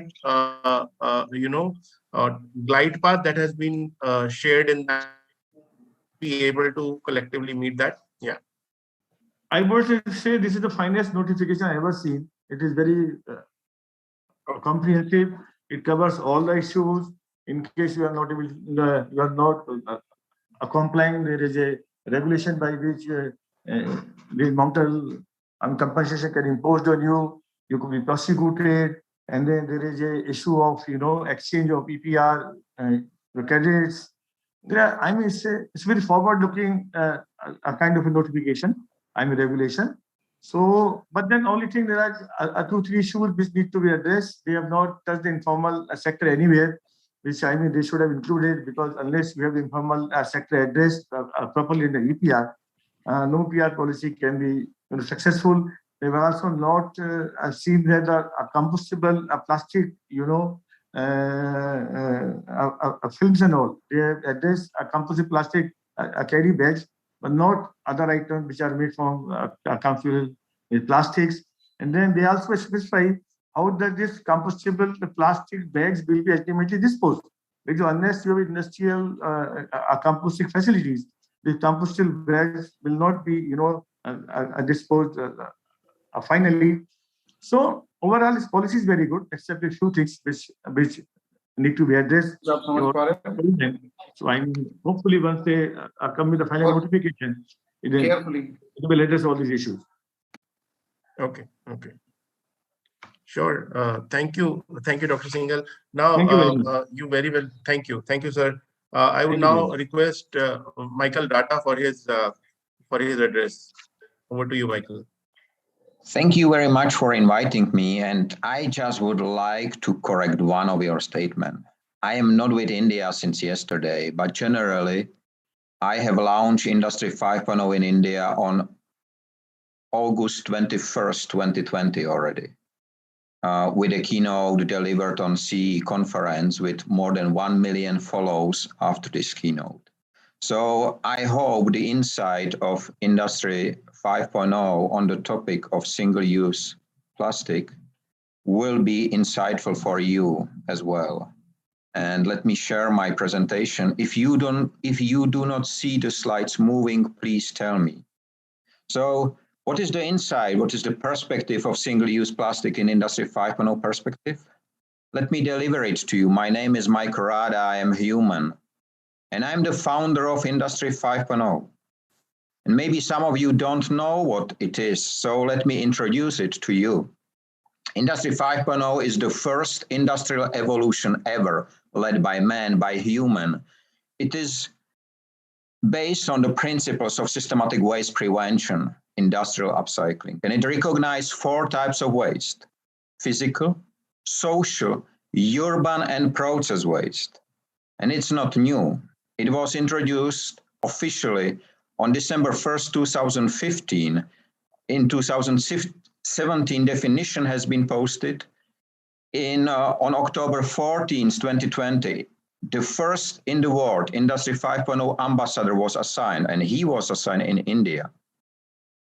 On January 7th, 2021, Industry 5.0 was officially integrated in a European Commission, European Sustainable Development Framework. And on October 19, it was discussed on United Nations board. And on January 1st this year, we have started the project called 17. We are able to do so because already now at this moment, there are 94 Industry 5.0 ambassadors assigned all over the globe.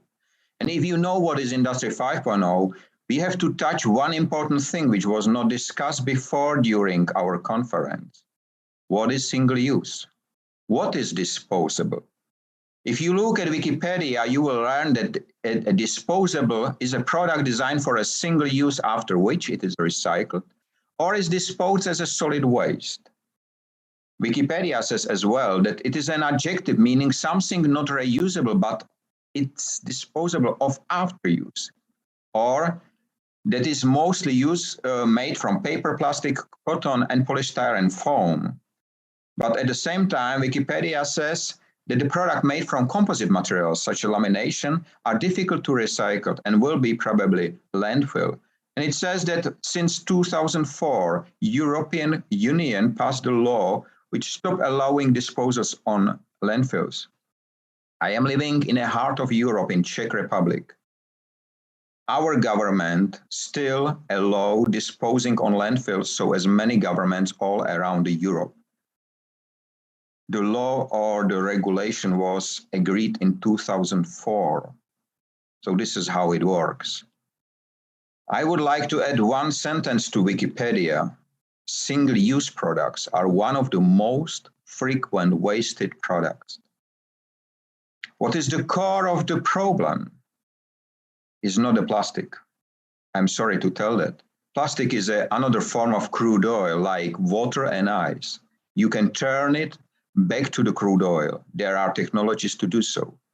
The true issue is a single use, no matter which material you will speak about or which product you will speak about, because single use is a single profit stream, but multiple waste streams.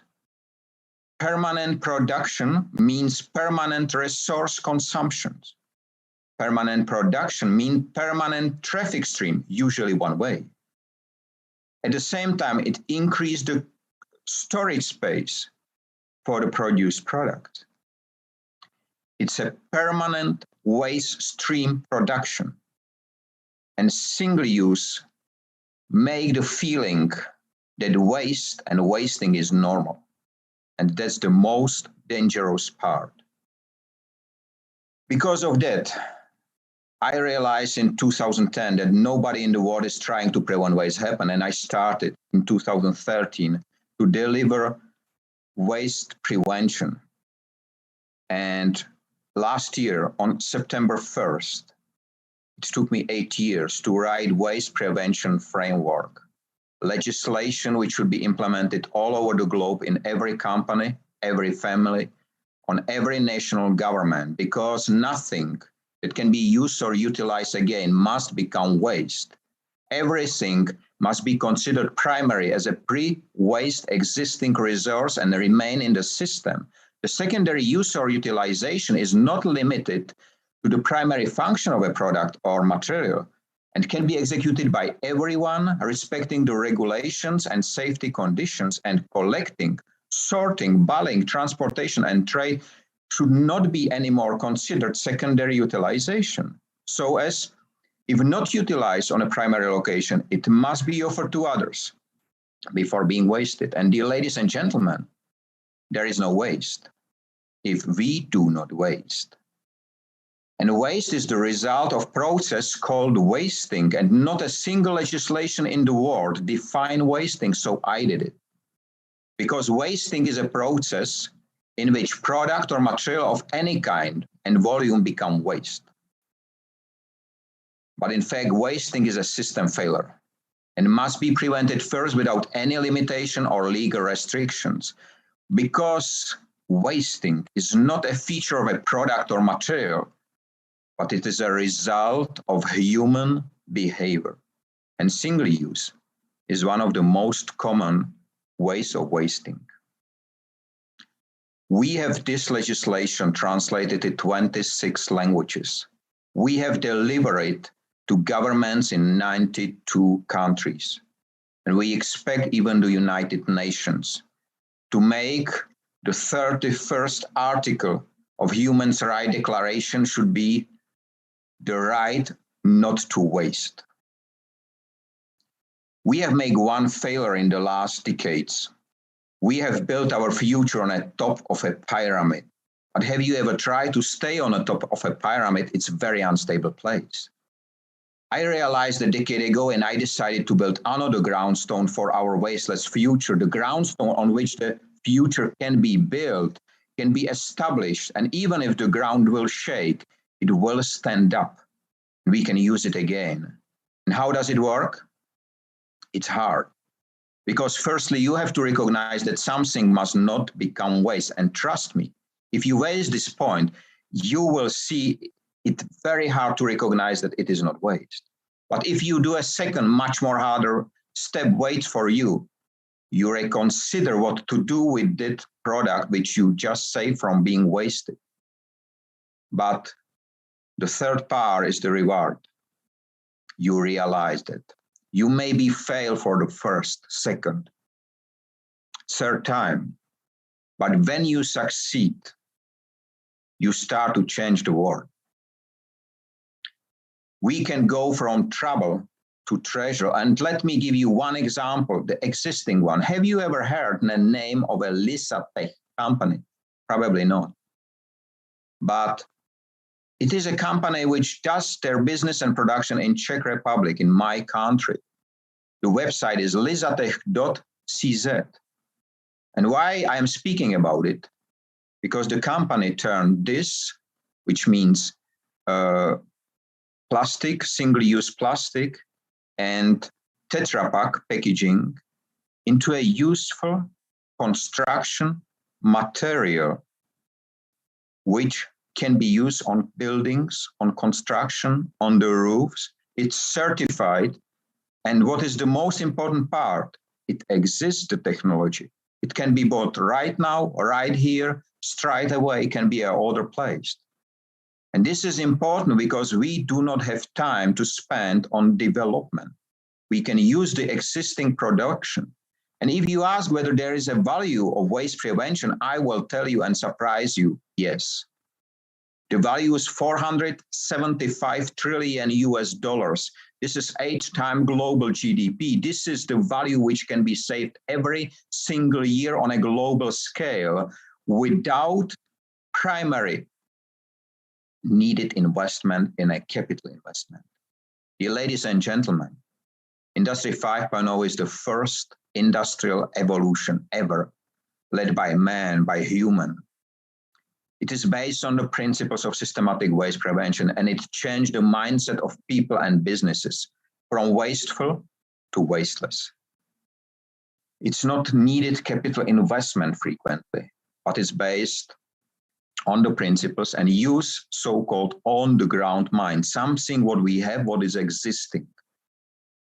And it's based on transparency, profit sharing, and efficiency. And please do understand, Industry 5.0 is not a sales tool or a buzzword to sell products, technologies, artificial intelligence. No.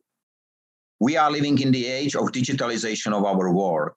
Our children live in the times of digitalization of our education. And for a long time, our leisure time was digitalized already. So what is needed to be digitalized to be perfect is just the human. But if we do this step, our home will look like this, because data don't need any light. But I realized a decade ago, and I have decided to build another world, wasteless world, and my home look like this. And it is everyone's decision if he or she would like to live on a landfill or on a planet which is called blue marble. And we have started 17 projects in which we will try in 17 months' time to recover global economy, society, and environment by implementing the waste prevention methodology and legislation. I have prevented myself over 1 million metric tons in the time.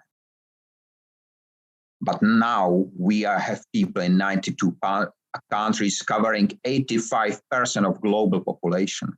Dear ladies and gentlemen, my name is Mike Rada, and I'm human.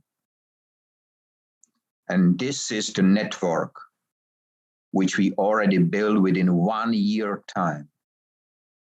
Right now, it's your time to decide whether you still prefer to manage the waste and create landfill, or whether you will go for systematic waste prevention and live on a planet which is called blue marble and does not look like our orbit. I have only limited time to deliver my speech, so let me end here. And I hope I have given you another insight of the topic of a single use. Don't take plastic as the evil. It is the single use, it is the human behavior, and it is us who have to change first to ask the others to follow. Thanks a lot, and I will leave the space for others. And if any questions, feel free to ask, and feel free to connect with me on LinkedIn is the best way. And I hope we will work together with all the speakers, all the organizations, and everyone who does not want, who would like to live on a wasteless world. Thanks a lot.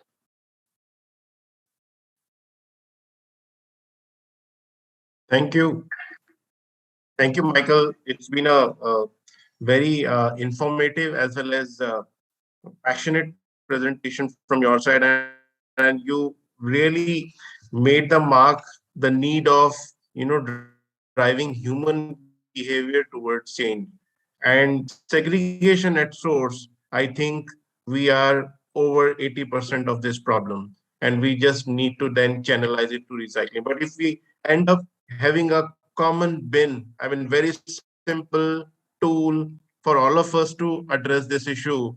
But if we are having a common bin, we are spoiling our plastic waste. Down the line, there is no economy of channelizing it back. Even the waste would be contaminated that we won't be able to channelize for recycling into the packaging the way we now want recycled content to be introduced into the packaging. But if my waste is spoiled, nobody can do it down the line. So that's where I think this is a very important area that we as a society needs to look at. And thank you for sharing that perspective. I would also now like to uh, invite Mr. S. Narayanan, Member Secretary, Haryana State Pollution Control Board. Mr. Narayanan, thank you so much for joining in this today's session.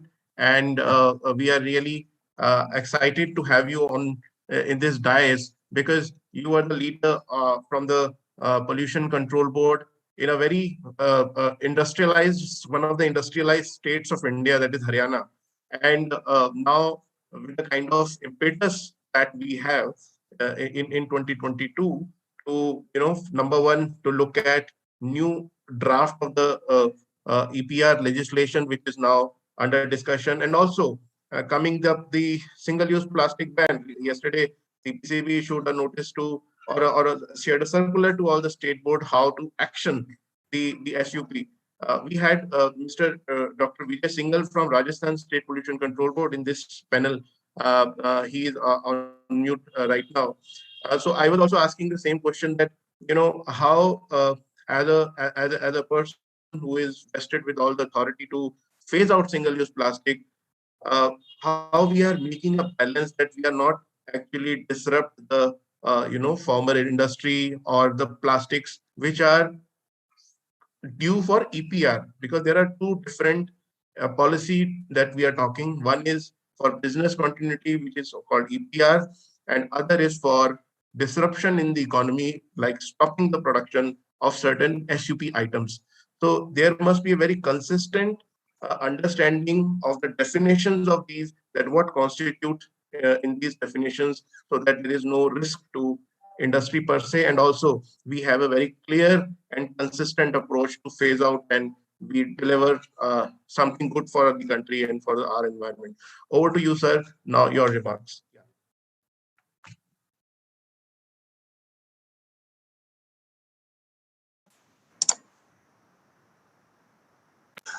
Thank you. And I'm really excited to be a part of this particular program.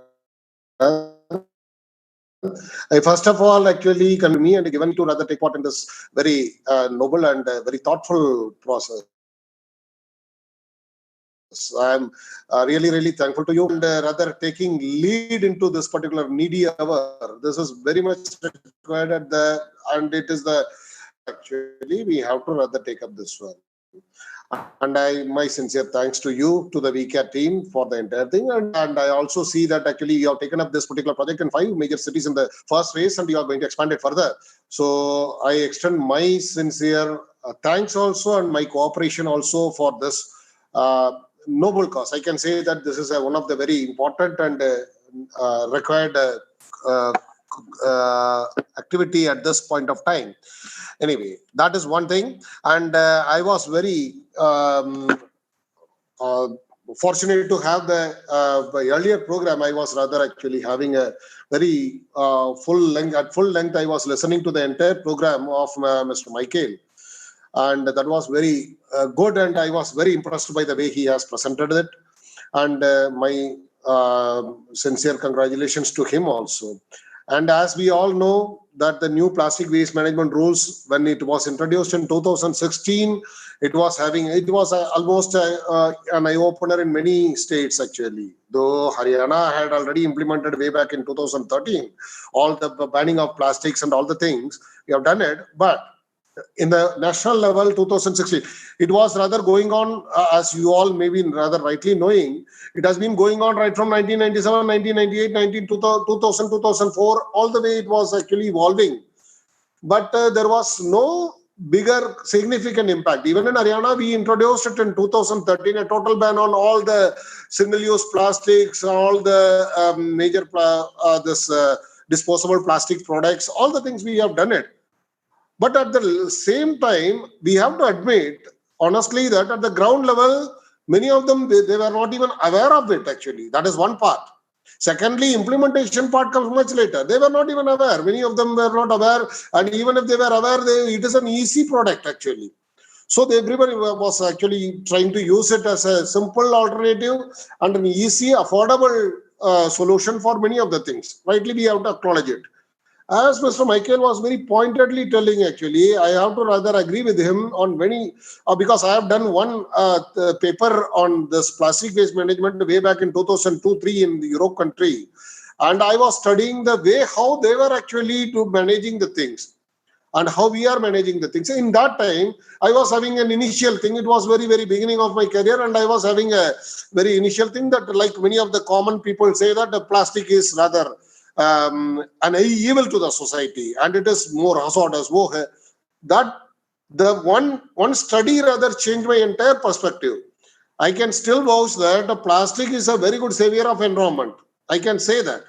See, if you use it responsibly, and if you are actually making it a very responsible way of rather its waste management, it saves you energy. It is actually giving you at a very cheaper cost. Cost affordability is there.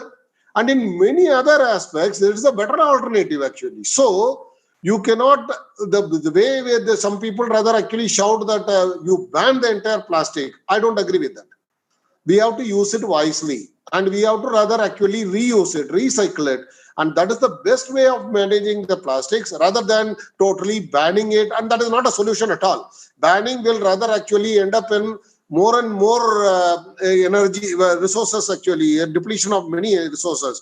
In some of you must be knowing it. Sometime back, maybe around 15 years back or so, railways brought a thing that we will all use the mud cups for this one, and we will totally ban other things. What happened? Finally, for making that mud cups, you have to rather take the top soil layer, which is actually available in many of the fertile soil. They have taken it, and now it was actually distributed to the railways. And railways, once they were using it, where they disposed it of? They disposed of in the jungle or in the way, on their way actually. So the topsoil was rather depleted to a great extent. So we have to think about the alternative. What we are actually, if we are actually changing the alternative from here to wood, then what will be the opportunity cost of that? That we have to think over. So my point is that we have to also educate the people that we have to use it wisely. We should not blindly go that this is a green products are all rather actually always good for environment. So that is one minor point I want to rather in this actually Mr. Michael was talking. So I am very glad that he has actually given this perspective very properly. So I'm very happy to rather endorse the same thing here again. But now, having said that, India is slowly becoming, not even slowly, it is even rather in a very faster way, it is becoming irresponsible user of the plastics. It was not so around 20 years back. We were actually reusing most of the resources, plastic resources. We were recycling most of them. Even the plastic bags at homes, we used to keep it for almost 1 week, 10 days, 15 days, something like that. Now we actually throw it out. We are adopting the practices of Western world by littering more, and because we are actually generating more. So in that way, the first purpose of reducing the use is rather actually recycling, reusing. All these three are actually getting reduced in the modern world Indian culture. So that has to be rather actually shown more and more focus on that particular point. That is one issue. Just I want to rather actually tell you, we are neglecting the 3 R's. Mainly the other 3 R's I am leaving it to you because that is again a thought process. Here the process is that reducing, recycling and reusing process. This is being rather actually we are adopting the Western culture more and more now. We are habitual of becoming habitual of rather littering. So that was not earlier there. I even still remember we used to keep the one water bottle for almost a month or so, rather even more than that also. Now we are not very keen about that. We want to rather litter it. We don't even want to reuse it, recycle it actually. So that is one thing. The 2021 rules, as you also rather pointed out, CPCB has issued just yesterday the notice also for implementation of that draft notification, which has been rather implemented now from July 2022. So we have also received it. We have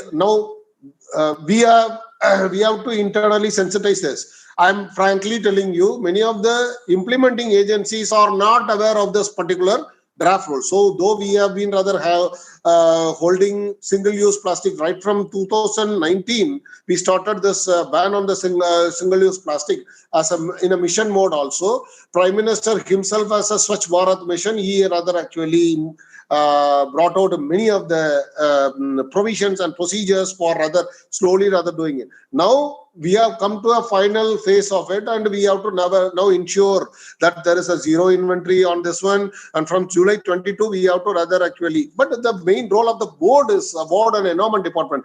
Incidentally, I am the secretary of environment in government of Haryana. So I have the role in that particular point also. And now I am also holding the charge of the ULB DG, Director General also, because the present DG has now gone on election duty. So I am holding that charge also. So now I have my responsibility in they're actually spread over in all those areas. I see that publicizing it to the maximum level, that only can rather create creation of awareness. You see, creation of incentive and other things are encouraging packages and giving some green incentive, packing up some schemes, all part of it. I don't disagree with that. But the thing is that creation of more and more awareness, particularly among the kids, particularly among the youths, maybe the college kids or the school kids, that rather actually pays a very good dividend. It is my practical experience. And many of the time, even my own kids actually, when they go out, they are very habitual of rather taking a bag rather than expecting the vendor to give a bag. Actually, when the vendors are offering their bags, they refuse it. They say that no, we don't want it. We rather want to have it in our own bags.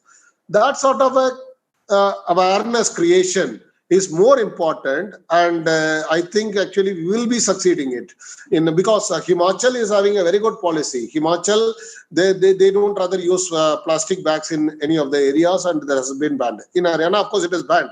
Chandigarh is able to rather actually implement it very well. In Haryana and Punjab, we have a problem of implementation. We will be rather actually enforcing it with all our efforts. Probably we will be rather, now we have started in the last 1 year, we have been started enforcing these things very strongly. And we have rather actually been driving, conducting many special drives also with the help of the ULB department, district administration, pollution control board in the district levels. And we are actually getting it reviewed at the level of chief secretary himself. Earlier, there was actually a team headed by the NGT appointed team. Of course, this is there in all the states also. Solid waste management rules, as well as the plastic, in which the solid plastic waste management rules implementation also becomes a part. This is being monitored at the level of Honorable NGT. Now they have called the chief secretaries. The main focus is on solid waste management, but again, plastic waste management is a part of that one. So that is also there. As far as Haryana is concerned, we have enrolled 12 manufacturers, 51 recyclers, 63 producers or brand owners, importers, and there is only one unit which has been registered for compostable plastic unit. Actually, there are 28 multi-layered plastic units, which are manufacturing units, which have been rather registered in Haryana. We are more particular about rather actually registering the recycling units so that the informal sector becomes more and more formal and more operational in the state and becomes visible for many of them to rather actually do this. So that is one issue we are actually looking at. And besides that, actually, we see, as I told you, we have actually banned the single-use plastics and other commodities related things. And we have been rather actually distributing the jute bags or cloth bags in all the environmental related functions or celebrations, so that becomes actually a permanent asset in the home, and we become more aware of the avoidance of the plastic bag use. Particularly plastic bags are anyway, they are going to be rather more and more nuisance in the future, not only in terms of its longer time for degradation, but also it rather creates in the problem in the choking of the nalas and other places. It gives a very unaesthetic view also. So that way we are actually working on that, particularly in the water bodies. It is actually creating a lot of pollution. And in the wildlife sanctuary areas and even in the national park areas, forest areas, this becomes a hazard to the wildlife also. So now we have been making a lot of awareness programs, Swachhita Hi Seva, Swachh Pakwada, all the things we are doing it. And we are actually sensitizing the people to Gurudwara and also to religious institutions also, because there the people rather listen more. And we also use it in the plastic road construction, plastic in the road construction. At least one model road, we want to rather actually make it as some sort of this is not going to be a very viable alternative, but we can use it as some sort of an awareness creation part. And of course, enforcement is being done in each and every district. As I told you rightly, we have been rather doing it with the district teams, urban local body teams, and along with our pollution control board officers also. So we are taking action against the banned single-use plastic producers in the informal sectors also. So special task force has been constituted at the level of additional chief secretary, government of Haryana. And we are also rather having the district level team also. The special task force is reviewing whatever they are doing it at their levels. So these are all some of the main things we have actually done it in the state of Haryana, and which can be rather replicated in other states. We have formulated a policy for plastic waste management in Haryana, and we are actually, as a suggestion for the very effective and successful implementation of these rules in the state level, I think that actually now we have to start bag lending system. Bag lending system has been in operation in Western countries long back. Actually, in UK in 2002, 3 and all, I could see these things. You can rather in even in some supermarkets, they rather give you this one for €5, £5 or whatever it is. That is actually recyclable. You once you rather go there next time when you come back and return it, they will take it back and return you the money. That is one thing actually we have to rather, because anyway otherwise also the fellow who has come out without a bag, he has to carry the things back. So he has to rather actually go for this sort of plastic bag lending system, that we can rather think over that. And there is one more thing actually which is even now practiced in many of the Western countries. In India I have not seen anywhere actually. That is the reverse vending machines.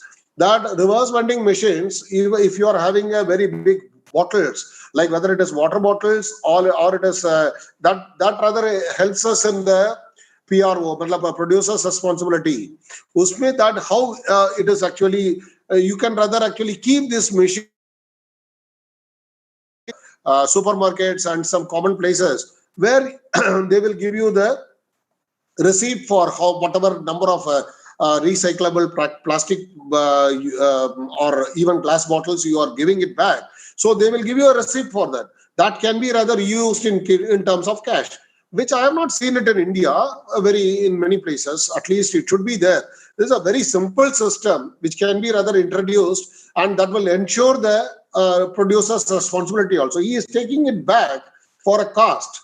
So that is only a machine. So this will rather machine will rather see the dimensions and it will rather actually take it up. It will produce a slip, and that slip can be used as a money or for reimbursement. That is actually done in many of the European countries. I have seen it in almost Germany, Netherlands, and Brussels. Everywhere it is there. In all the European countries, it is all there.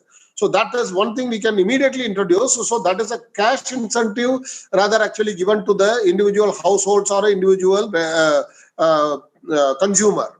So another thing actually in Haryana we started plastic bottle collection center. Some of the time, sometimes actually the people like in some common places, hospitals or in the big commercial complexes, people rather drink some water or some cool drinks, and then they don't know immediately where to rather dispose it off. That has to be rather separately collected. So I have actually put up many of such collection things. Actually it is very visible so that people know that yes, there is a collection point here. I have kept it one or two in the Haryana Bhavan in New Delhi, and I have replicated the model which was adopted in Tamil Nadu. So I have actually rather done it in many areas, so which is actually helpful. People see that one, and in that particular collection bin itself, I rather actually paste the name of the recycler who is supposed to rather collect it. Once the bin is actually full, then anyone can call that number, that recycler's number, that this particular bin is rather full. You can rather take it up. So that is one thing rather actually I have introduced in Haryana, though not very successfully, but I will try to rather vigorously, more intensively use this one. And also final thing is that we can rather think about imposing a green cess, which is actually consciously you have to pay for that. This has also been done in many of the European countries, and this we can rather introduce here also.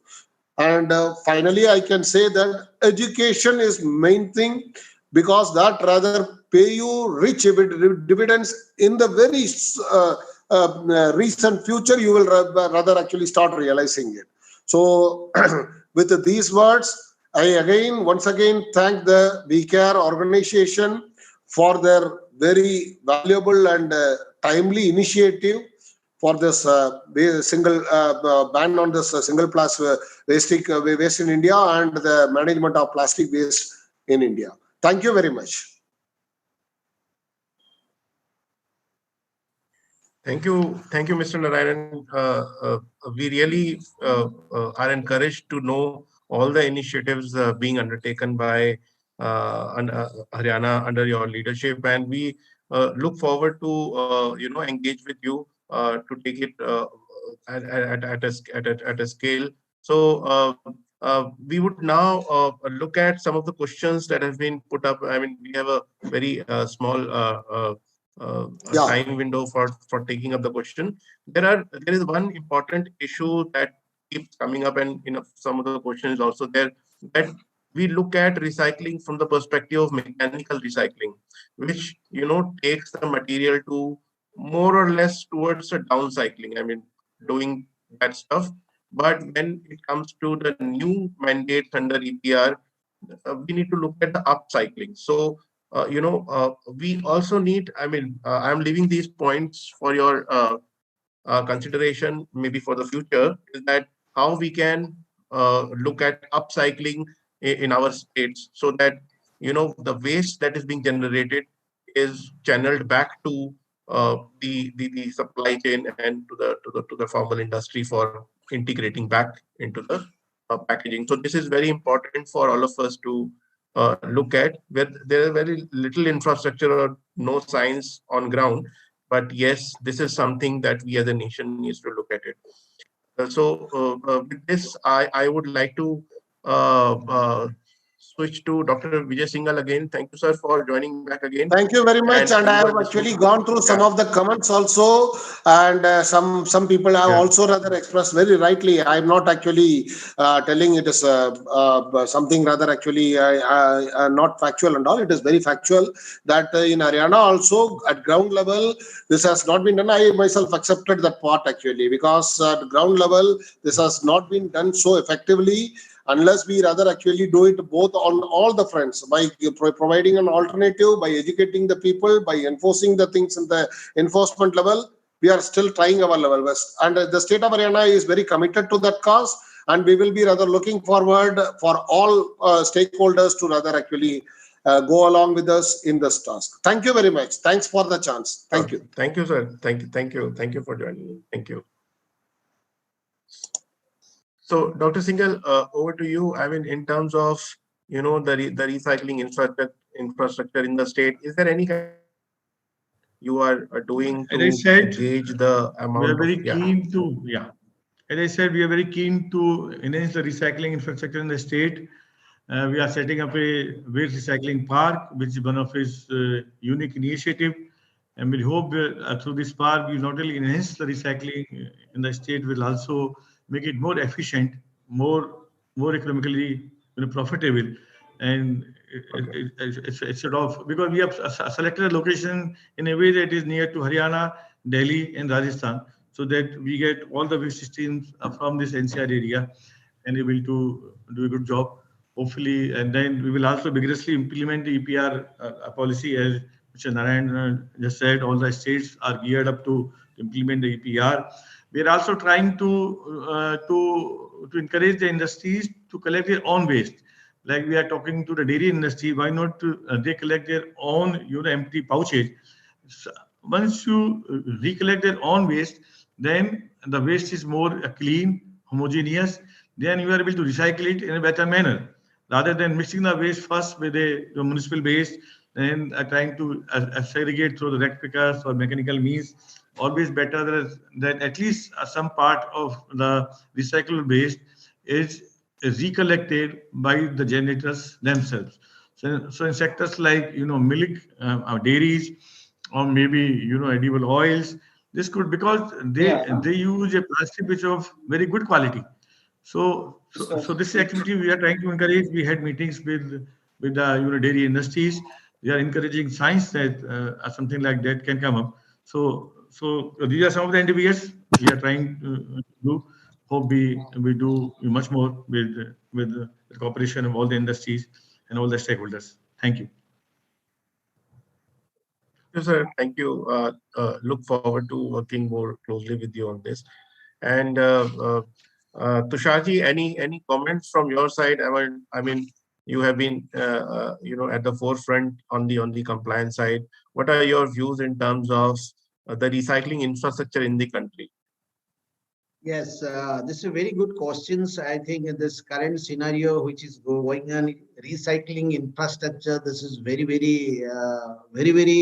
I can think, requirement of this moment.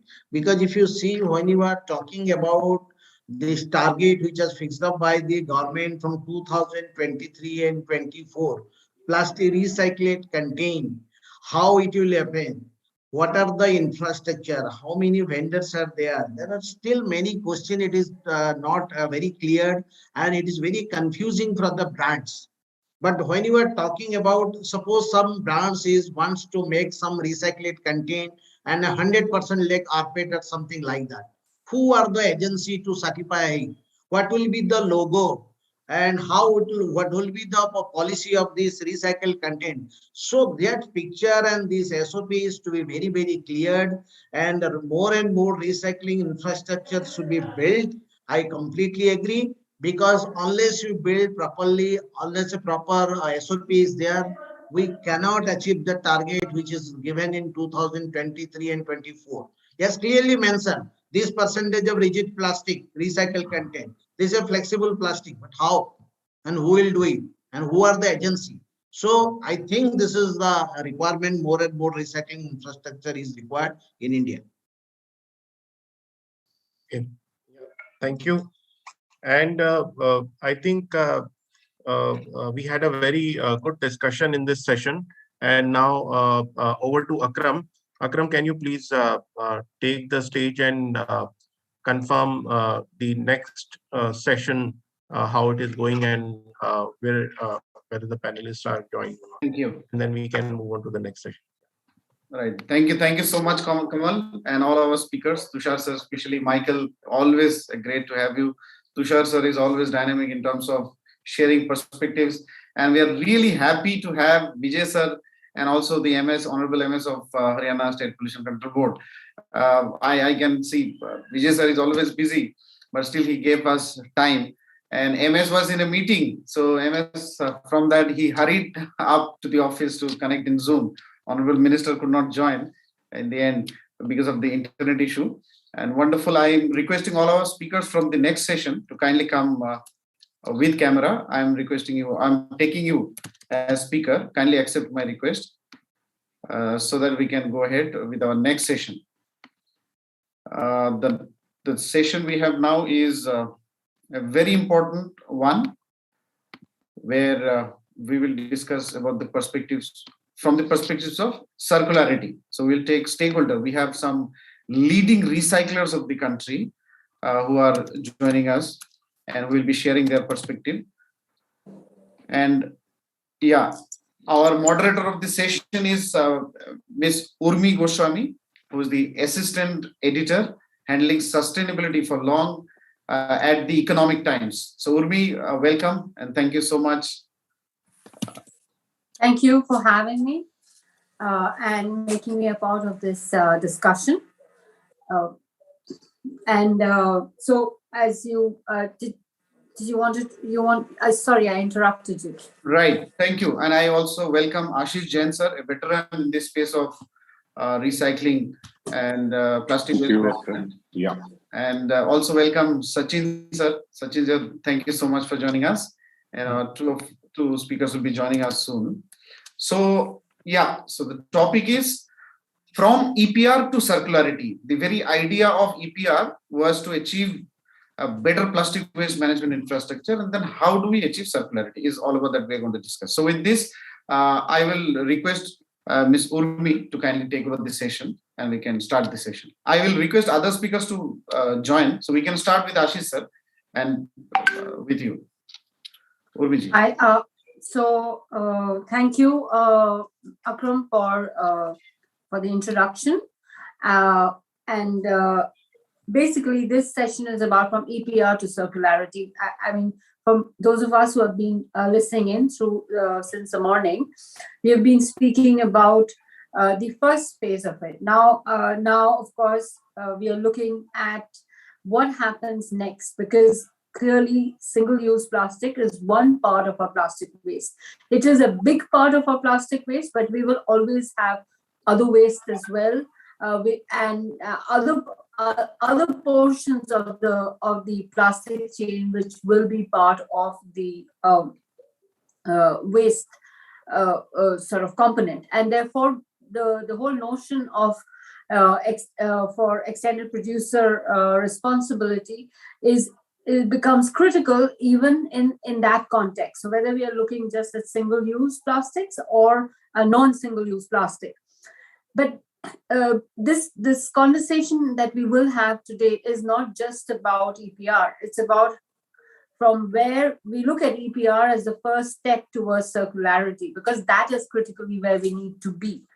And as all of us know that even within the realm of the plastics universe, but in the larger realm, we are on a short leash, so to speak. And this is the critical decade in which we have to get systems in place. In terms of climate change, in terms of environmental degradation, in terms of biodiversity protection. And as I don't have to tell any one of you about how ubiquitous plastic is, and therefore managing plastic becomes critical. And here, of course, the producers and those who are, and more critically, those who are involved like you in the other end of the business, the recycling, the reusing, the repurposing of materials become very, very critical. And I think that is where the conversation needs to move. The EPR regulation does touch upon this. It touches upon certain other issues which are also critical, which we heard mentioned in the last session on inclusion of proportion of recycled material in new products. But a big question which we seem to it seems to hang over our heads, but we don't seem to address it, is what is the nature of recycling that happens? Is it time for us to have a conversation about recycling that moves away from the old, which is the rat picker kabadiwala and a repurpose model, and therefore a lot of downcycling that happens, to a more critical question, which is about not just about reusing, but recycling, and not recycling alone, upcycling, repurposing of material, that's recovery of materials, and then using it as a secondary source of primary materials, not just in terms of hydrocarbons, as the speaker in the last session spoke about, of how there is technology to reverse. But it's not just about that, it's about recovering other materials.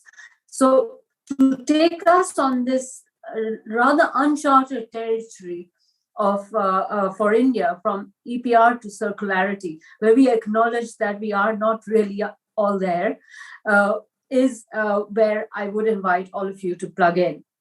And what I will do is, I have in our list of panelists today are people who are involved in the practical end, and we have two people, that's Dr. Pandey and Ms. Bhalla, who are involved on the other side. They're involved in policy, they're involved in the research, and basically I would then get we'll intersperse the conversation with them. So I'll start off with Mr. Ashish Jain, Director of the Indian Pollution Control Association. And before I hand over the sort of mic to you, just a quick word for all our speakers. Please try and keep your initial comments restricted to 3 to 4 minutes, so that we can have more time to converse with each other and get in other voices. Thank you. Mr. Jain, over to you. Yeah. Thank you, Ms. Urmi, and thank you, Kamal, Akram, for organizing such a important conference today, and bring all the stakeholders to one platform so that we can discuss. Plastic is a big issue nowadays, not limited to India. It's a global issue nowadays, and we are getting the sense because we have international speaker also in our previous sessions, and they are also talking the same line which we are talking in everyday lives.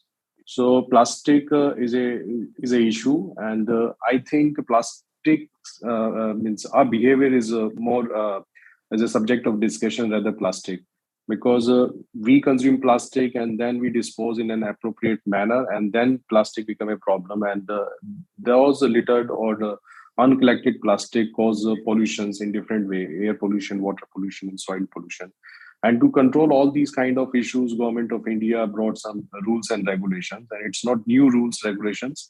It coming from 1990s, so there is a gradually evaluations of rules, regulation, terms, conditions, and involvement responsibility of different stakeholders. So by 2016, first time the producers, brand owners, importers brought up in the stakeholders and given them a responsibility to develop a collection back mechanism for the post-consumer plastic waste introduced into the Indian market, so that we can collect more, we can segregate more, and we can bring those collected plastic waste to the recycling industries or to the co-processing industries, and so that we can have clean environment and healthy or sustainable environments. Because but my apprehension that we took these regulations in different understanding, so different stakeholders misinterpret these kind of rules regulation, and that's a very unfortunate part of current scenario. I believe I was involved in designing the first EPR projects, and we executed first EPR project in India, and we developed the methodology how to implement EPR.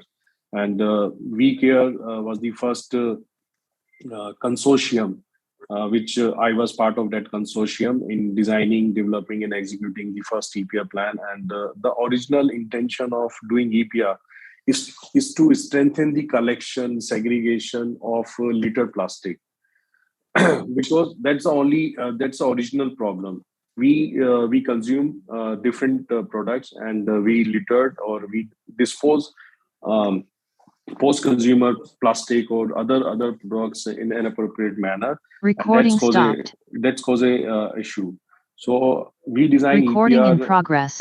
We design EPR action plan to strengthen the collection. We reach to the rack pickers. We reach to the different consumers of plastic, educate them, trying to bring behavioral change toward the plastic waste, and trying to develop a sustainable supply chain for these kind of waste. There were some plastic items which were not collected earlier. Before 2018, there were no collection of MLP.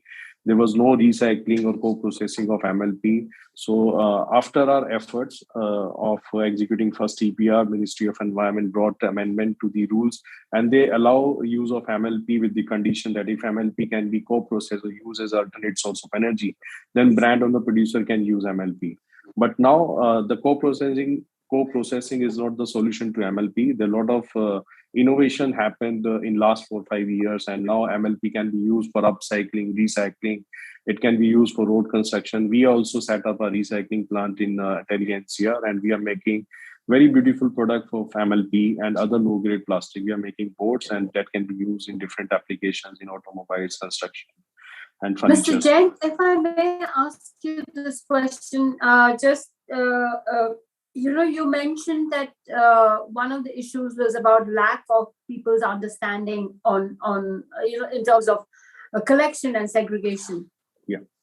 And perhaps if you could just, when we talk about EPR, I mean, how hamstrung is a producer? I mean, and I'm using the producer as a larger bucket of like a single shorthand.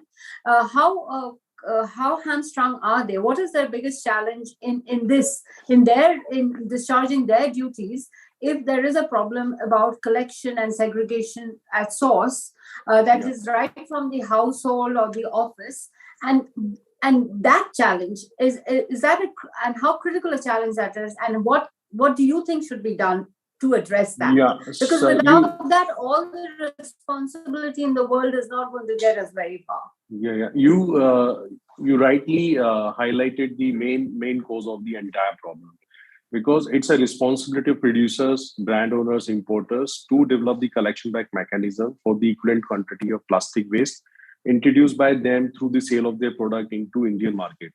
And they don't have the expertise of developing this kind of supply chain. So they are carrying forward their responsibility to some agencies like us and like other panelists. So these are the people who have a better understanding of waste management system. They have better understanding of the supply chain, recyclability, segregation. Who are the people who can collect those plastics? So the producer brand owners mostly now means initially I am talking about they have no idea how to collect, how to develop system, who are the key stakeholders, who are the recyclers. So they have no idea. Now, after doing lots of brainstorming and after involving those stakeholders to many important discussion. They have a pretty good idea. Means now they give good input in selection of stakeholders. They also part of various discussion with governments, and they also brought out their experience in making the policy, and their input also being considered by the government and other policymakers. But the real challenge, but mostly 90% of the case, brand owners or producers are considered as a financial tool. They just fund the mechanism and the execution being done by some other agency, maybe by the ULB or maybe by the WMA. And that's the major gap in executing EPR or interpreting EPR in a right way. It is started with the collection of MLP and channelizing into the co-processing, but nowadays most of the WMA or PRO are satisfying EPR responsibility by collecting RDF material from the dump yard by involving ULB. So I think this is the very unfortunate part, that we are compensate our EPR responsibility by collecting RDF from the dump yard and disposing that RDF to the co-processing unit like cement industry. So there is no link between EPR and circular economy. Right.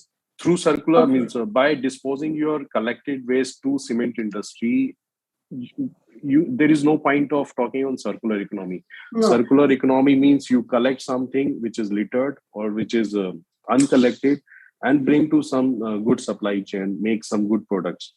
Right.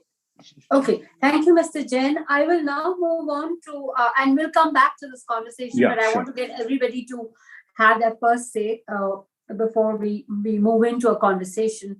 I'll now move on to Mr. Anurag Tiwari, the co-founder of Rekas Innovations Private Limited. Mr. Tiwari, the thing I want you to address really is about uncollected waste and the problem that Mr. Jain mentioned in terms of how EPR is being sort of doled out, how EPR is being unfolded, which is basically, you go to a place where the collection has already happened and actually the uncollected doesn't get collected. Now, there is a big political problem that you might run into, especially with local governments, and that is about informal labor.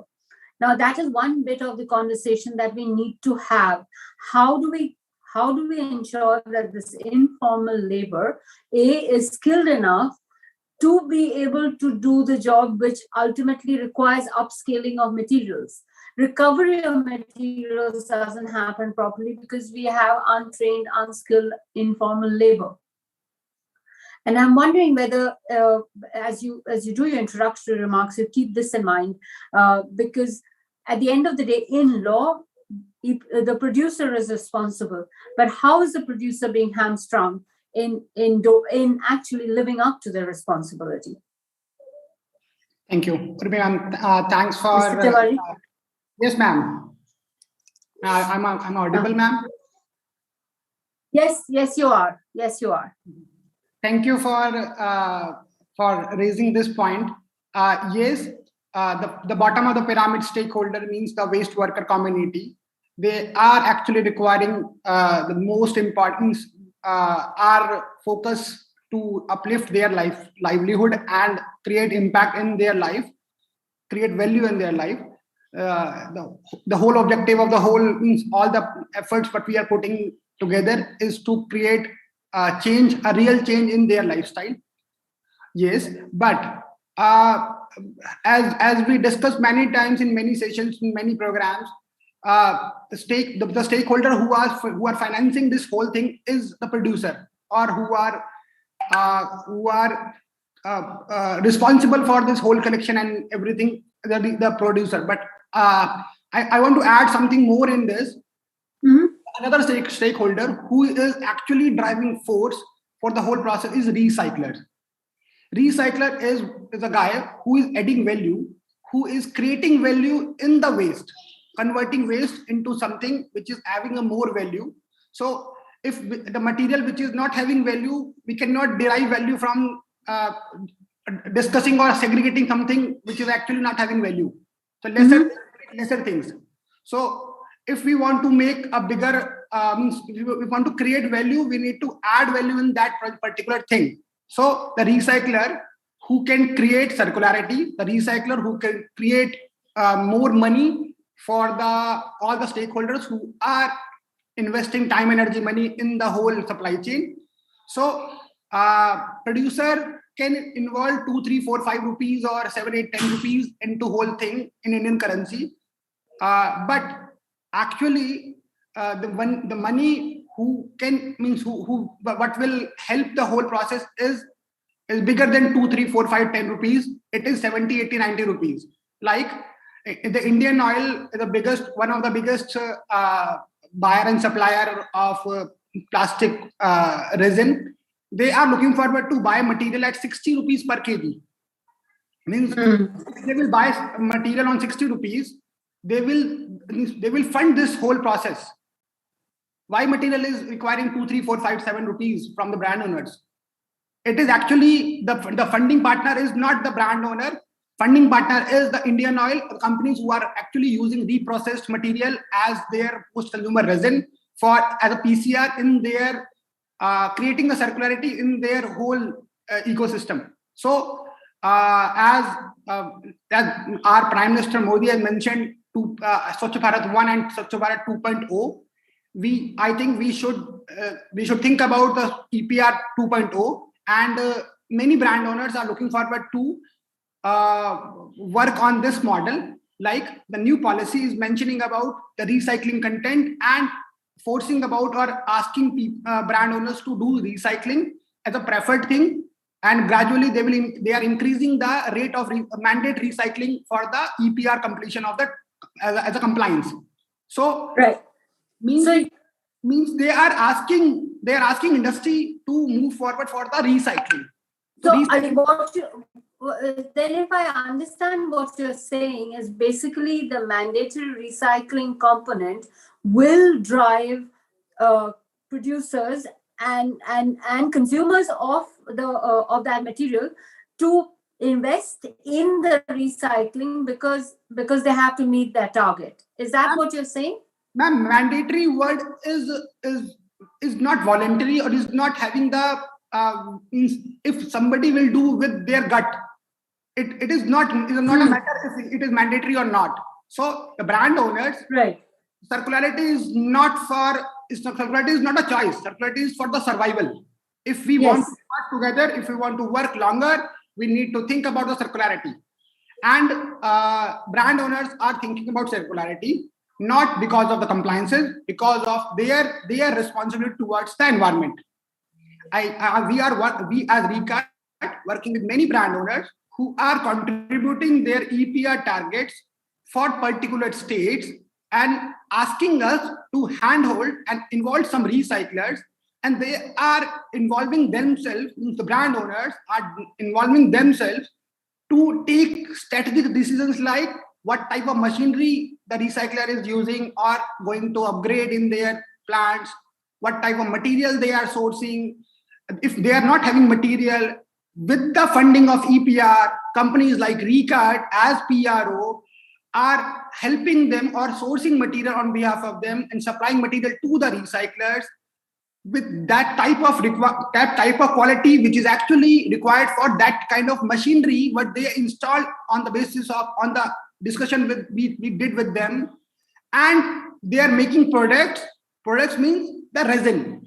We personally believe the scalable model is make plastic again. Okay. So we like in last session one of the panelists mentioned about the dairy companies need to collect their plastic waste, their boxes and all. What will happen after the collection? Right.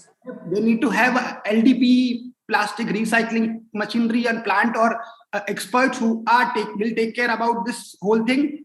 So yes, we work with Mother Dairy, we are working with Amul, we are working with Sharda Dairy, we are working with many companies who are into this dairy industry. If they will ask for the PCR from us, where we can get, we need to have this whole thing before the demand creates. So we are on the right path. brand owners are thinking about this. Many companies like Dabur, companies like Dabur, Nestle, ITC, everybody is asking us to do something with the recycler on a strategic level to develop a sustainable, matured supply chain for the longer term, because the ITC or Nestle or Dabur, they are going to produce or utilize plastic waste, plastic material for next 10, 15, 20 years. So if they are looking for okay, thank you. Yes, ma'am. No, sorry, complete your sentence. I'm sorry to have interrupted you. Thank you. So if brand owners are looking forward to do something for a longer term, they are having a longer strategy and they are asking us to do something with a longer vision to create a value for the supply chain, for a sustainable EPR implementation and compliances, and for the circularity, and for the stakeholders like waste workers, traders, the collection centers, and the recyclers. Okay, thank you so much, Mr. Tiwari. Dr. Pandey, I'm going to come to you now because you have heard, two people from the practical side, and and one of the things that comes through is, we have got the EPR regulations in place that they have been made more robust. I'm sure that we can make them even more robust. Regulations are always a work in progress. But the aim is not just about, making EPR robust, but to move towards circularity. And, from long conversations with you, I know that is central to your thinking. And I'm wondering, in light of what Mr. Tiwari just said, where he is talking about using the material again as raw material for production, and of course the other issue of upscaling from recycled material. I'm wondering, what are the challenges that we face? What are the missing pieces of the puzzle, both in terms of regulation, but also in terms of enabling that change to happen? Sure. Thank you, Urmi, and let me also thank the organizers for inviting me here as a panelist. EPR, as this being introduced in the country for plastics, and to some extent also for e-waste, it's a good beginning. It's a step in right direction. But what we see, the way it is being the policies framed, somehow I feel that it's focused more towards collection challenges and recycling, and doesn't focus on the other two pillars of circularity or waste hierarchy so much. Though it talks about that ultimately EPR should bring in resource efficiency, it should bring in circular economy principles in waste management, but it's not talking so much on waste reduction, reuse, and focus more on collection and recycling. So, and recycling has its own challenges, especially if you look at plastics. It depends on from which source the plastic is coming from, and whether it's plastic with additives or plastic without additives. Recycling has its own challenges in terms of handling such material. So the current challenges, if I talk of recycling, is basically how to basically look at products which are of high quality. Also, products which can be recycled again and again. And there are many countries which have started looking at addressing, including we have policymakers have started that debate in India as well. And a typical example is PET resin, which we use for beverage bottles, where in India, a few years back, it was strict no that it can't go back to bottle again because of FSSAI restrictions. Right. Now we have there's a window open where we're talking of recycling PET, but again back from bottle to bottle, and not to fabric and various applications out of fabric, which may not be so circular, though it creates value, but it may not be so circular as it seems. So these are some of the initiatives, and also the current plastic ban on single-use plastics is opening a lot of window for other interesting practical applications, which we are looking at now in terms of looking at some of the alternate packaging Right. items which are going to be banned, and looking at their life cycle on how these packagings are going to be introduced soon. So I'll stop here now. Yeah, Dr. Pandey, I'll come back to you because, it's important to kind of plug in this conversation on from the practical side and the academic and policy side, and you are like 2-in-1 for us. So therefore, I'll come back to you again. I will now turn to Mr. Rakesh Mishra, Head of Mishra Traders, Environment Care Solutions from Madhya Pradesh. And Mr. Mishra, I want to come back to you with the same questions I have had for the other two practitioners. But in light of what Dr. Pandey said, where do you see your role in our transition towards circular economy? So basically, we stop talking in terms of just collecting the waste and ensuring it's disposed properly or it's recycled into something, but actually it becoming a source for raw materials for the next round of products. धन्यवाद उर्मी जी।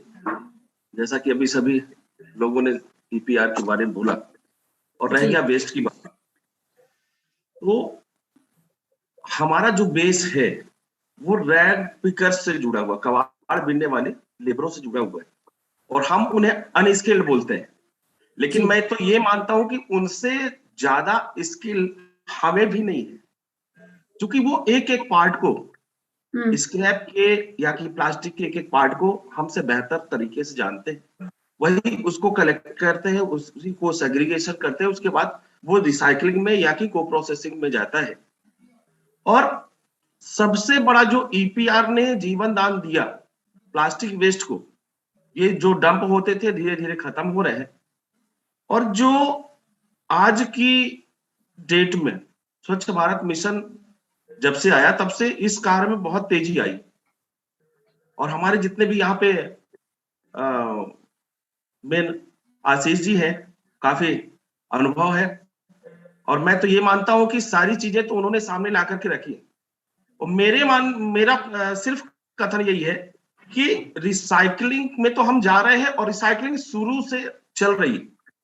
जब से हमने जाना recycling चल रही थी, plastic आता था, सेग्रीगेट होता था, ग्राइंडिंग होता, फिर वो किसे कहाँ पे लगता है, चाहे LD हो, HD हो, PP हो, PET हो, जो भी हो।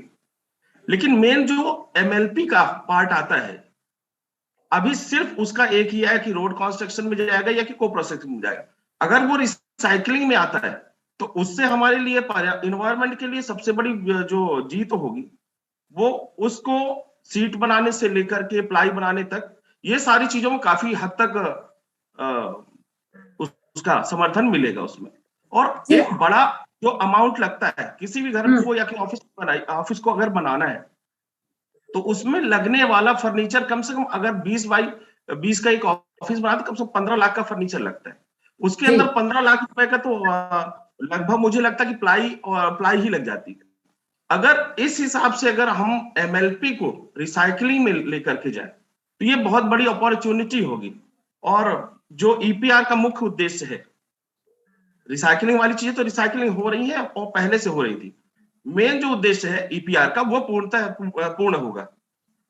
जी, और मिश्रा जी, एक सवाल है आपसे। आप MLP की बात कर रहे हैं, जो जैन साहब भी पहले बोले हैं, आशीष जी भी बोल रहे थे, और अनुराग जी भी बोल रहे हैं। ये जो MLP की जो बात है, आप उस पर फोकस कर रहे हैं, पर इसका अभी कोई बाधा है क्या कि MLP को आप उसका रिसाइकलिंग करें? मतलब उसमें क्या बाधा है? एक कानूनी बाधा है या कोई प्रैक्टिकल बाधाएं हैं? देखिए, चूंकि इसका जो पावर होता है, सब हर प्रोडक्ट की एक स्ट्रेंथ होती है प्लास्टिक में, LD की, HD की, PET की, इनकी इतनी अच्छी स्ट्रेंथ होती है कि आप जल्दी से इनको कन्वर्ट कर सकते। लेकिन MLP में स्ट्रेंथ उतनी नहीं आती, उसका कोई फॉर्मूला, जैसे कुछ हमारे जो है तो और साथियों ने कुछ मशीनें लगाई हैं, उसकी वो सीट बना रहे हैं, उसको ग्राइंड करके प्लाई बना रहे हैं, बहुत सारे प्रोडक्ट, लेकिन धीरे धीरे चूंकि जब ये बाजार में अभी होता क्या है, कोई भी आइटम बाजार में कब बिकता है? जब उसकी गुणवत्ता लोग देख लेते हैं। जी, जब गुणवत्ता उसकी सामने धीरे धीरे आएगी तो लोग धीरे धीरे, ऐसा नहीं है कि एमएलपी की रिसाइकलिंग नहीं चालू हुई, अभी तो रिसाइकलिंग में जो अगर एमएलपी का जो पार्ट है वो मुझे लगता है कि केवल 5 से 7% होगा शायद, आशीष जी मुझे लगता है। और अगर एमएलपी जिस हिसाब से बाजार में निकल रहा है वो अगर पूरा पार्ट रिसाइकलिंग होने लगेगा तो ये समस्या ही खत्म हो जाएगी।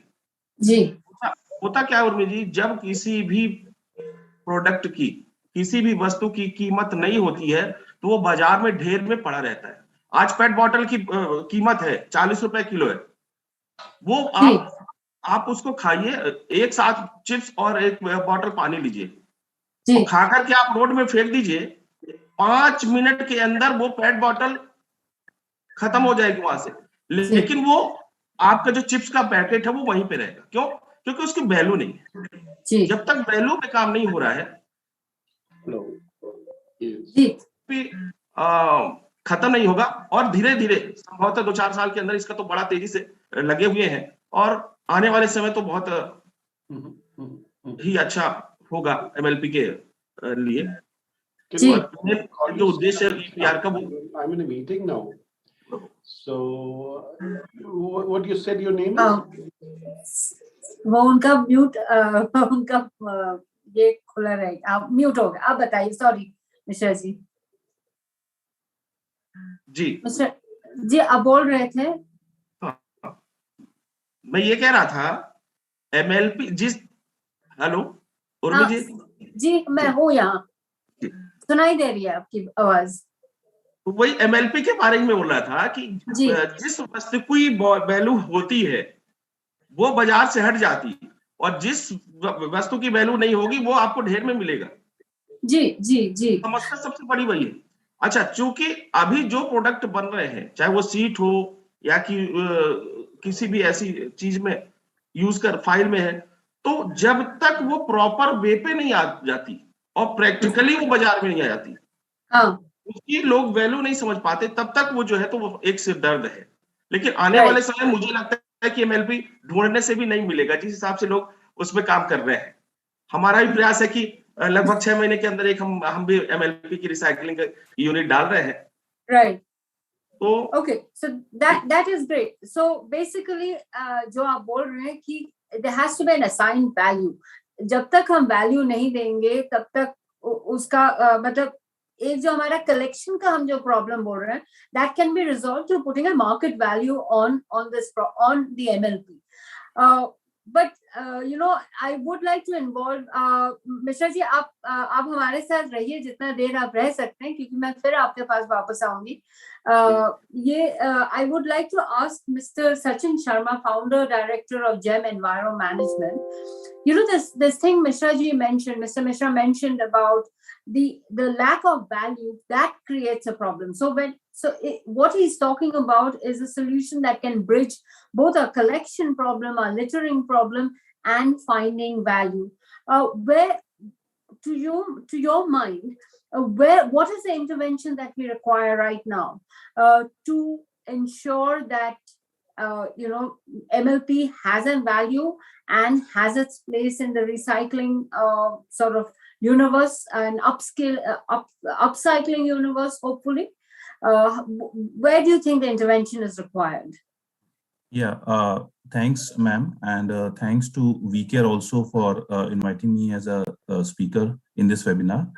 Now, as Mr. Ji rightly said, that any commodity which has got a value has always, you will find takers for that. And if any commodity does not have any value, then you will not find any takers for that. And the biggest example here is the PET bottles. And PET bottles are almost say 90% collected and recycled in our country, whereas this number is on a much lower side in case of the other plastics like LD, HD, or say MLP, etc., where MLP it's hardly less than 5%. Yeah.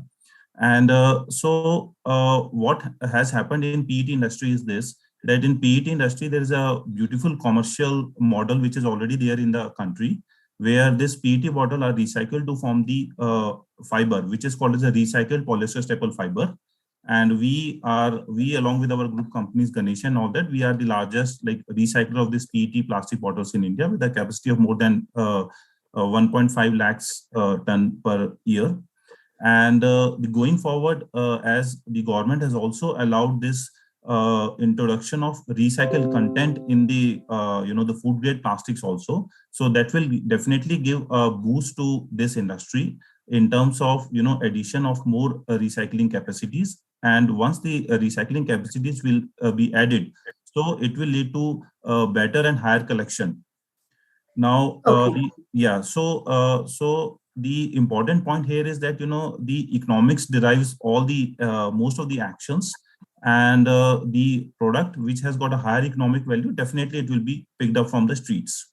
The other point what I would like to highlight here is that what has happened because of the EPR thing. Now the most of the organizations have started reducing the weight of their packaging.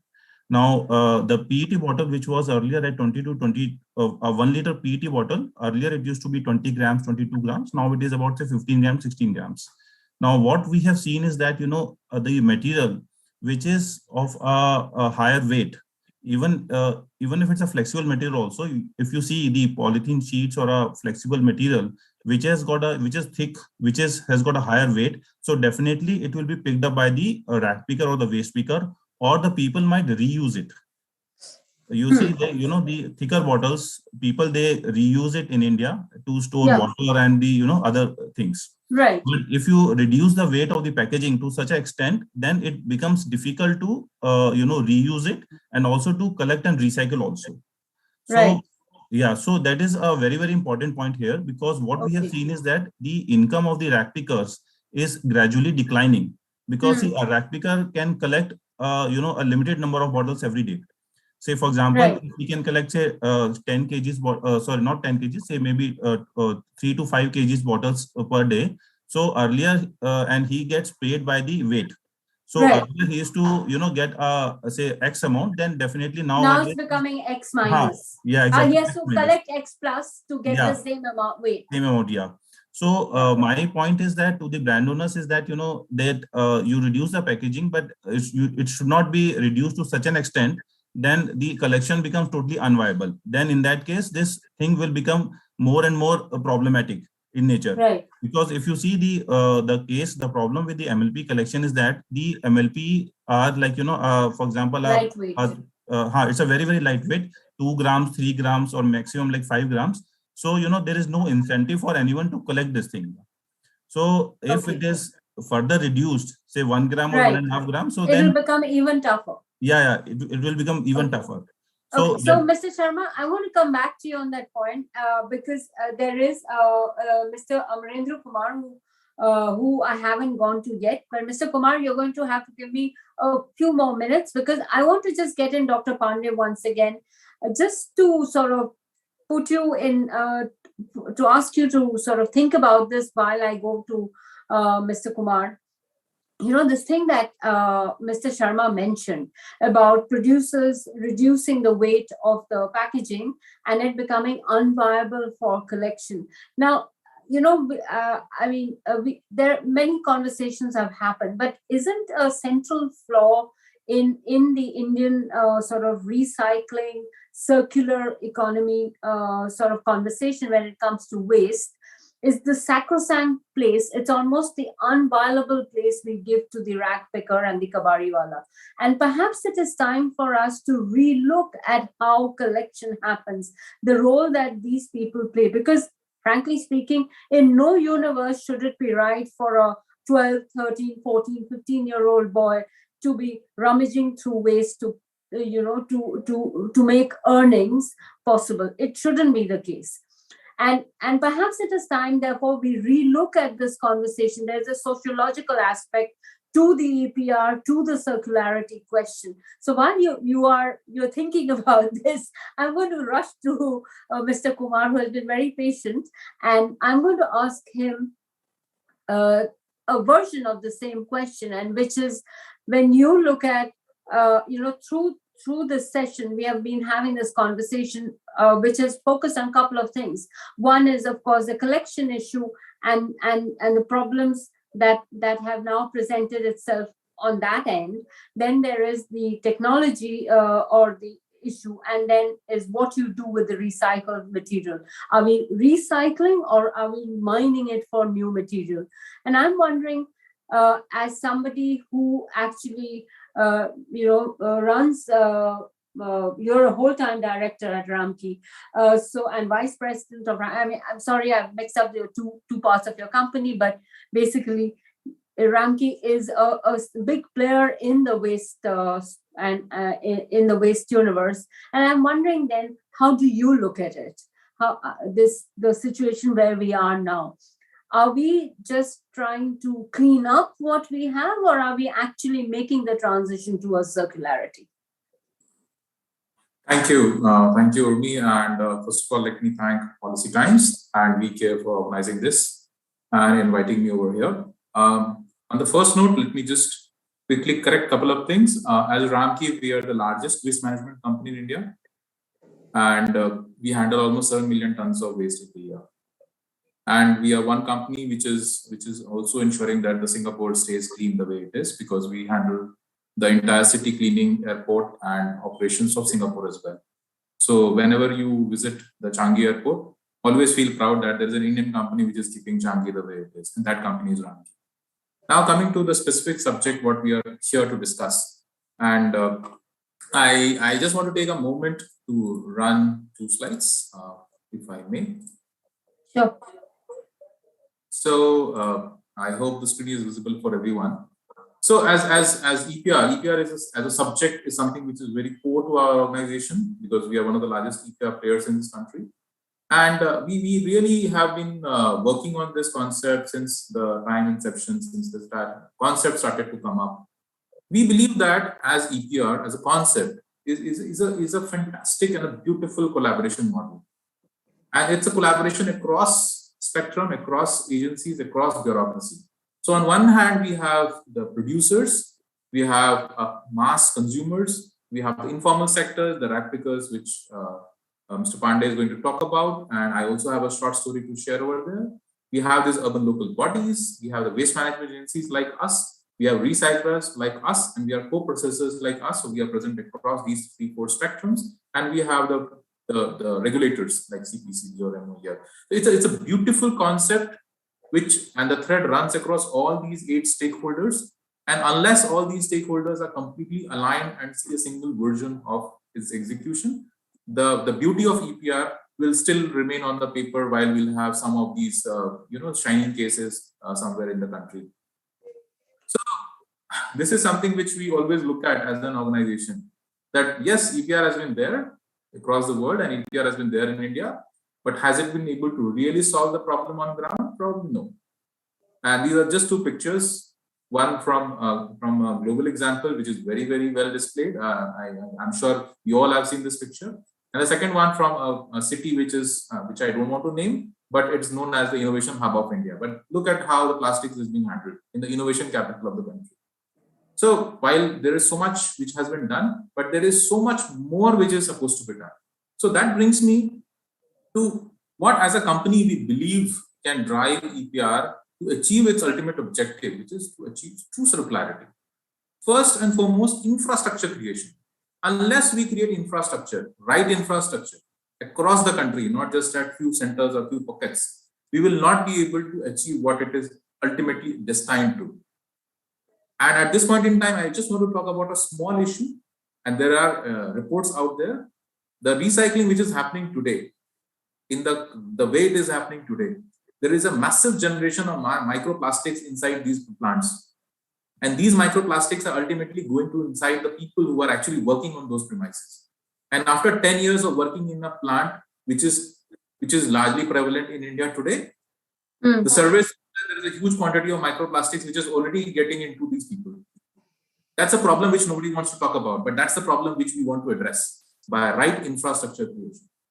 Second and most important is to have those supporting policies And while we can't push the buck to the agencies, because we are the people who are there, who understand the reality on the ground, we want to work and we continue to work with these regulators to ensure that the right policies are there in place. And while the policies are made, it is important to ensure that there is a regulatory supporting infrastructure also in place to ensure that the policies are executed in the letter and spirit when it comes to execution. We all know what happens in India today. While there are companies and there are agencies who wants to do it in full letter and spirit, but we also know that what are the other practices which goes on in the market, which dilutes the overall theme of the way EPR is supposed to be done. Fourth is the operational mechanism. How the EPR which was made in Sweden or the EPR which works in Europe, if we just want to control C and control V in Indian context, it's just not going to work. So the policies needs to be adopted, but it also needs to be adapted to Indian conditions. What works in Sweden will never work in India, or even what works in Delhi will not work in Mumbai.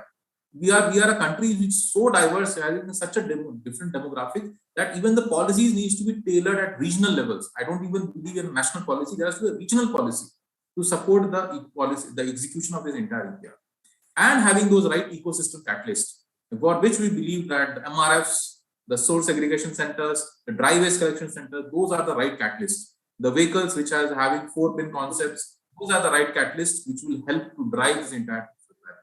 And that brings me to how we envision EPR being executed as a company, how we are executing it today. So if you just look at plastics, most of the plastics comes to our material recovery facilities. And then we all know that there are broadly today 3 types. One, where we can't do anything good about them. It has to go for co-processing, either at waste to energy or cement plant. So we run 2 waste to energy plants in India, while there are 3 more which are under construction that will take our total installed capacities to around 150 megawatt. So these plastics gets consumed as an alternate fuel in our waste to energy that generates clean electricity. And while it does that, there is a bottom ash which gets created, and that bottom ash we are recycling into pavers. So this is a true circular economy of plastics which cannot be recycled today, given the technological limitations or challenges what we have. There is nothing which goes as waste. The plastics generates electricity, the ash comes out as pavers, and those pavers goes back to the municipal corporation of Hyderabad and Delhi for all the pavements which are being constructed. The second concept which we are working on is on pyrolysis to convert plastics into high quality oil. There are work which has happened in the last 20 years, but we are trying to support some of the new startups which has come up in this space to scale up these technologies so that we can support them, because we handle 6 million tons of municipal waste every year. So we have one of the largest deposits of plastics, if we can even put it that way. And the third wave is upcycling. We run these plastic recycling plants, the easy to recycle plastics like HT, LD and all those PET, which we are converting into granules or into bags or into pavers or tiles or all sorts of things, which can again go back into the market. And while we do that, we take due care that after one recycling, this product can be recycled again. It's not one time we recycle a bag. A garbage bag has a shelf life of hardly 3 months. So if we recycle it once, it will again become a waste after 3 months. So we have to take all those due care to ensure that again after 3 months, what we make can be recycled again. So our plants are with those technologies to ensure that that can be achieved, so that we can recycle it 6, 7, 8, 10 times during its entire life cycle before actually rejecting it into either for waste to energy co-processing or something else. That's what we as in terms of EPR and how EPR can drive circular economy practices. We'll be happy to take more questions around this thing. Thank you so much, Mr. Kumar, for that, and for definitely the last draft tells us where what can happen and how circularity can actually happen. Before I sort of I now want to go back to Dr. Pandey, and perhaps there is clearly a policy question. I mean, I asked you another question ahead, but perhaps you could combine the two, because there is clearly a space for policy and space for research. So I'm wondering if you can, plug into both, because, that's your expertise. Sure. I mean, let me start with Sachinji's dilemma. And I completely agree when we say 3R, reduce, reuse, recycle, we are not, certainly in the case of plastics, not meaning reduction in waste, weight of the containers. And I mean, I remember, I mean, few months back, 1 or 2 years back, there were containers which were so thin, water bottles, which were actually also difficult to handle while opening and while drinking water from them. So, and since our recycling in India is largely dependent on our informal sector, their collection abilities, and at low cost at which they can collect the waste, because I mean municipal collection is not very efficient, and our own waste disposal processes are not very efficient. We have to depend on informal sector for waste collection and aggregation, and then finally sending it for recycling. And if the weight of the containers are so less that they become unattractive to waste collectors, then again, I mean, it would start a problem of littering, which we are which we are trying to avoid. Littering, I mean, would happen, but this collection from of the littered material would not happen if they are too if they cease to be attractive to waste collectors.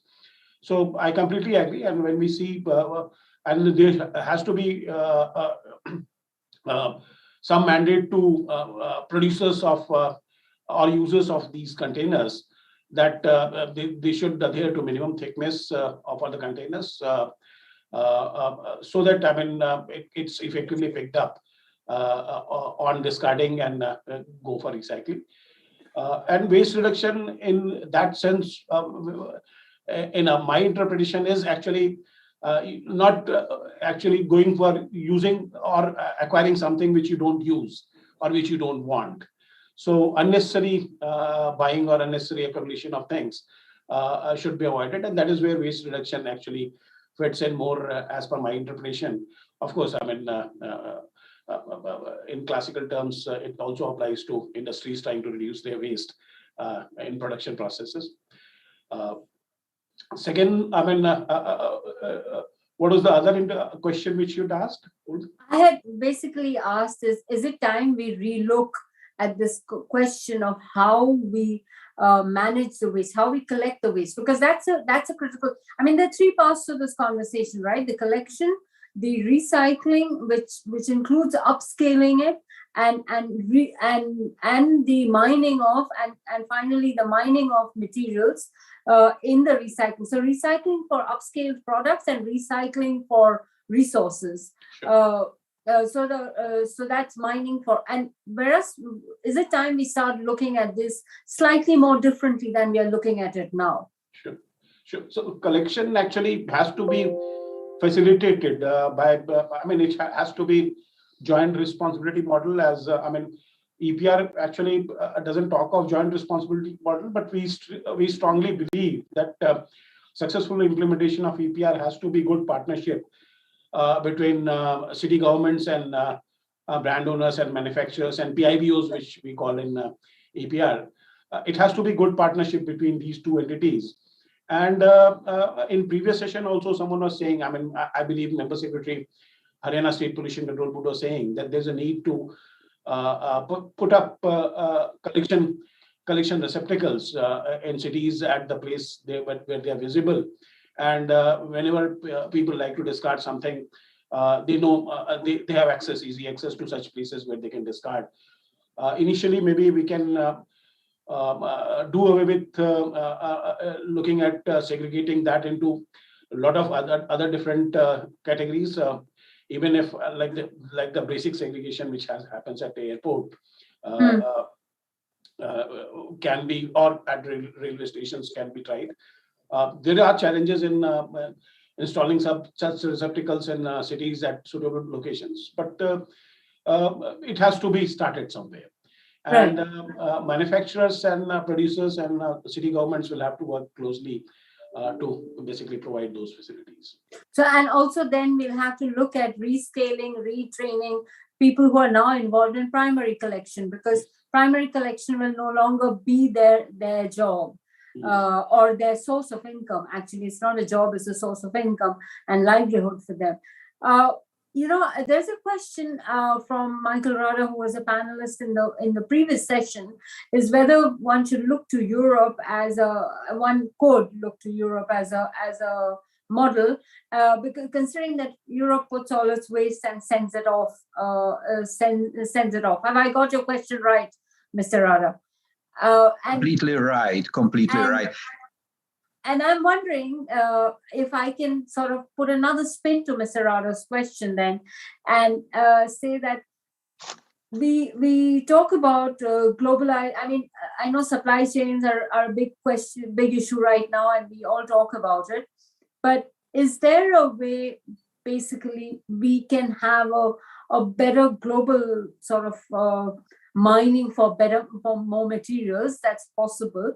I mean, so there's Mr. Rada's question of whether Europe is actually a model or not, and the second question, which is mine, is there a way we can have a more aggressive system for mining for materials from what we call waste? I mean, in the real sense of achieving true circularity. And is there a global scale we are talking about here? Is it an opportunity for us? Anybody? I would like, Mr. Jain, Mr. Sharma. I mean, any of the. So it is quite possible because it is already happening actually. But the problem is we cannot do the documentation of all resource mining happening nowadays because it's being done by the informal sectors. So we don't have actual data, what is being collected, what is being segregated, and what is being recycled by the recycling industries. So most of the recycling industries are also not registered with the State Pollution Control Board or the UNP. So we don't have data. So data is the major issue. You see, India is a big country. We are 130 crore population, and waste generation rate is also quite good. We are generating 67 million tons of waste every year. So waste is a good resources. So we are segregating waste. Our informal sector segregating waste. They are supplying all the segregated waste to different recycling industries. So. So that way we are very aggressive, but we don't have data to document at a global level. Okay. Dr. Pandey, I want you to address Mr. Rada's original question, because I know you have looked very closely at both the European legislations and, of course, our own regulations. Do you think that they are, given that they ship out their waste, are they a model? There are certain good practices to learn from them. I agree. I mean, in terms of collection and kind of avoiding littering and regulating littering. Recycling, fortunately, we have not reached to that capacities where we kind of outstrip our availability of material to our recycling capabilities, because we have been closely following certain European countries where they have so much recycling capacity that they are looking for waste from other countries to basically run their recycling industry. So, we often talk of improving our waste sorting procedures, incorporating technologies from European countries. But I mean, our recycling partners or waste aggregators would agree that our informal sector or waste managers at the lower level are, smart enough to segregate different polymers physically as well. And some kind of pre-processing often is required in our waste, pre-cleaning and pre-processing, for which certain amount of manual intervention would be required. So, that's the take which I have on the topic. Mr. Rada, yes, you wanted to come in. I am living in the middle of Europe. Czechia is generally in the heart. Our government says that we are recycling 92% of all that we lead. We are the leaders.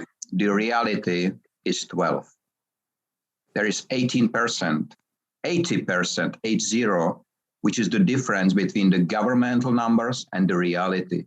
The fact is that the 80% is being shipped in containers all around the globe. So, which means the European maybe speak about the implementation. They can write great laws and regulations, but the implementation is not in place. Yes. And this is the problem. Because if we consider if I ask on a stage where is 1,000 people on a conference, who recycle in Europe? Almost everyone move the hand. And I'm standing there and say, sorry, you are lying because you do not recycle. You sort. And that's a very big difference. So we are good in sorting already because there was a long time. And I do understand that in India was not this long time. But on the other hand, I will suggest not to really look at Europe on a role model, take the good part, but then stay with the Indian, because what I have learned in the last 2 years when I deal really strongly with India, with Industry 5.0, you are much farther than any other nation in the world, because you still have your origin. The Indian origin is historic, and your country never wasted in such a volume, never, ever. So we are getting there. Unfortunately, you are getting in this, you are copying in this the European and US development, and that's wrong.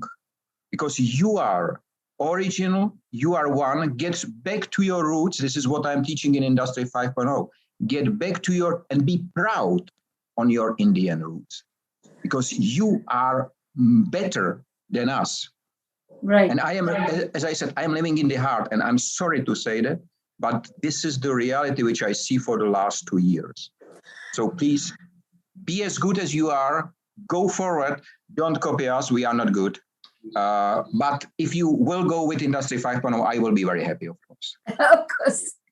I have this one thing that I'll just come to you, Mr. Tiwari, and perhaps very quickly, each one of you could address this, is clearly we need to have a better appreciation for what we put out as waste, and the capacity to use it as raw material. I mean, basically, it's only waste if it's of no use to anybody.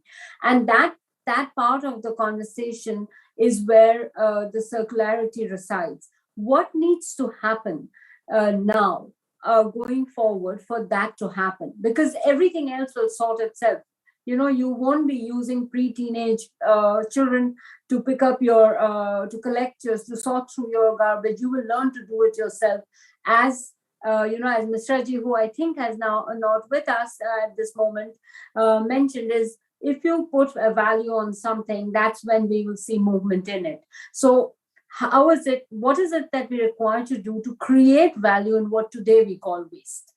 Very quickly, if you can start, Mr. Tiwari, then Mr. Jain, then Mr. Kumar. Mr. Rana, you can join in as well, and Dr. Pandey, and and Mr. Sharma. So in that order, Mr. Tiwari, you go first. Very quickly. You're on mute. You're on mute, Mr. Tiwari. So basically, means the whole focus of my whole understanding of this subject is we need to create an industry as a recycling as an industry. So as Mr. Michael has mentioned, they are good at sorting and they are supplying material to the nations who can recycle. We can utilize these kind of opportunities. We should not, means, yes, the fact is they are not recycling, but who are recycling? So if we utilize these kind of opportunities and develop our industry as a matured industry, as one panelist mentioned, like we are recycling from last 20, 30, 40 years, but recycling is informal. We are not compliant in recycling. That's why we cannot give the accounting to the Europe like we are recycling. A more formalized recycling industry, which is technologically savvy, more professional, and with standards. That's what you think is where we require to go. The recycling industry should work as an iron ore industry or a power generation industry. Means it should be an industry professionally run with technological underpinnings and rules and standards. Thank you, Mr. Tiwari. Mr. Jain, you're up next. I'm sorry, it's kind of a buzzer round because we're coming to the end. So I completely agree with Mr. Tiwari and other speakers' comments. So we need a transition to these waste management sectors. So informal should transit to the formal sector. We need more professionals. The recycling industry should follow all the compliance, and it would be good for them also if they follow all the rules, regulation, and do the recycling as per the SOPs or recommendation published by the government. Once they start doing this, our recycling rate will go like anything, and we will be the model country in the globe. That we collect maximum, we recycle maximum. We just need to convert those data into reality. So be more professional and compliance industry. Right. And also you basically compliance has to be the big thing so that we can weed out the bad actors, which you said already exist and drag down the whole system and the nature of the final product as well. The whole system will change. It means once you compliance, you will follow the right technology, right procedure. You will take care of your worker also. Like one of the speakers mentioned, they are exposed to the microplastic.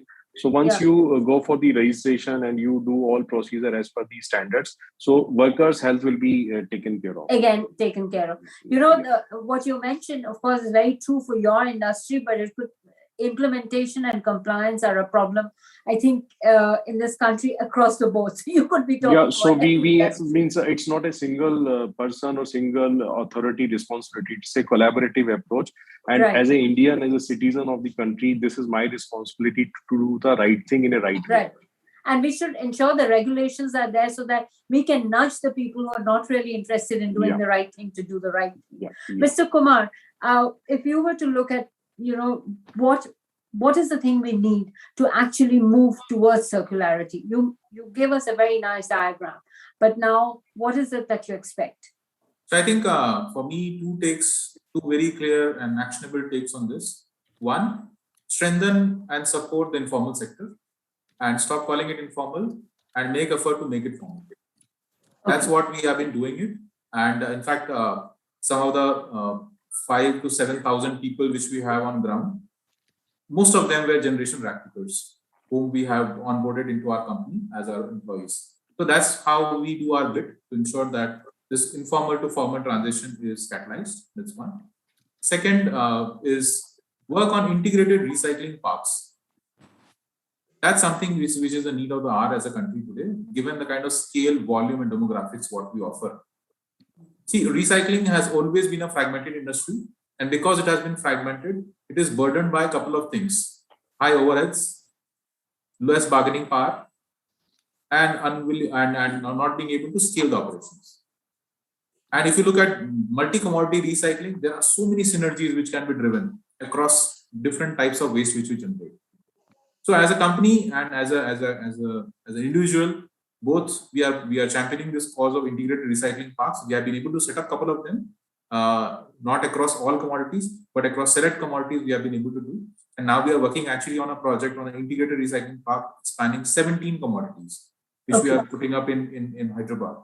So that's the concept which we are working on, and we truly believe that can help transition this country into a very, very structured, like SEZ type of recycling parks, which can act as that catalyst. So that would be my two take on the subject. Okay, thank you, Mr. Sharma. Your your take, what is needed to make that move towards circularity? Clearly, we are sitting at a very critical moment. Yeah, so my take on this is like, we should focus like more on the upcycling now, because right now the most of the recycling happen is like kind of a downcycling.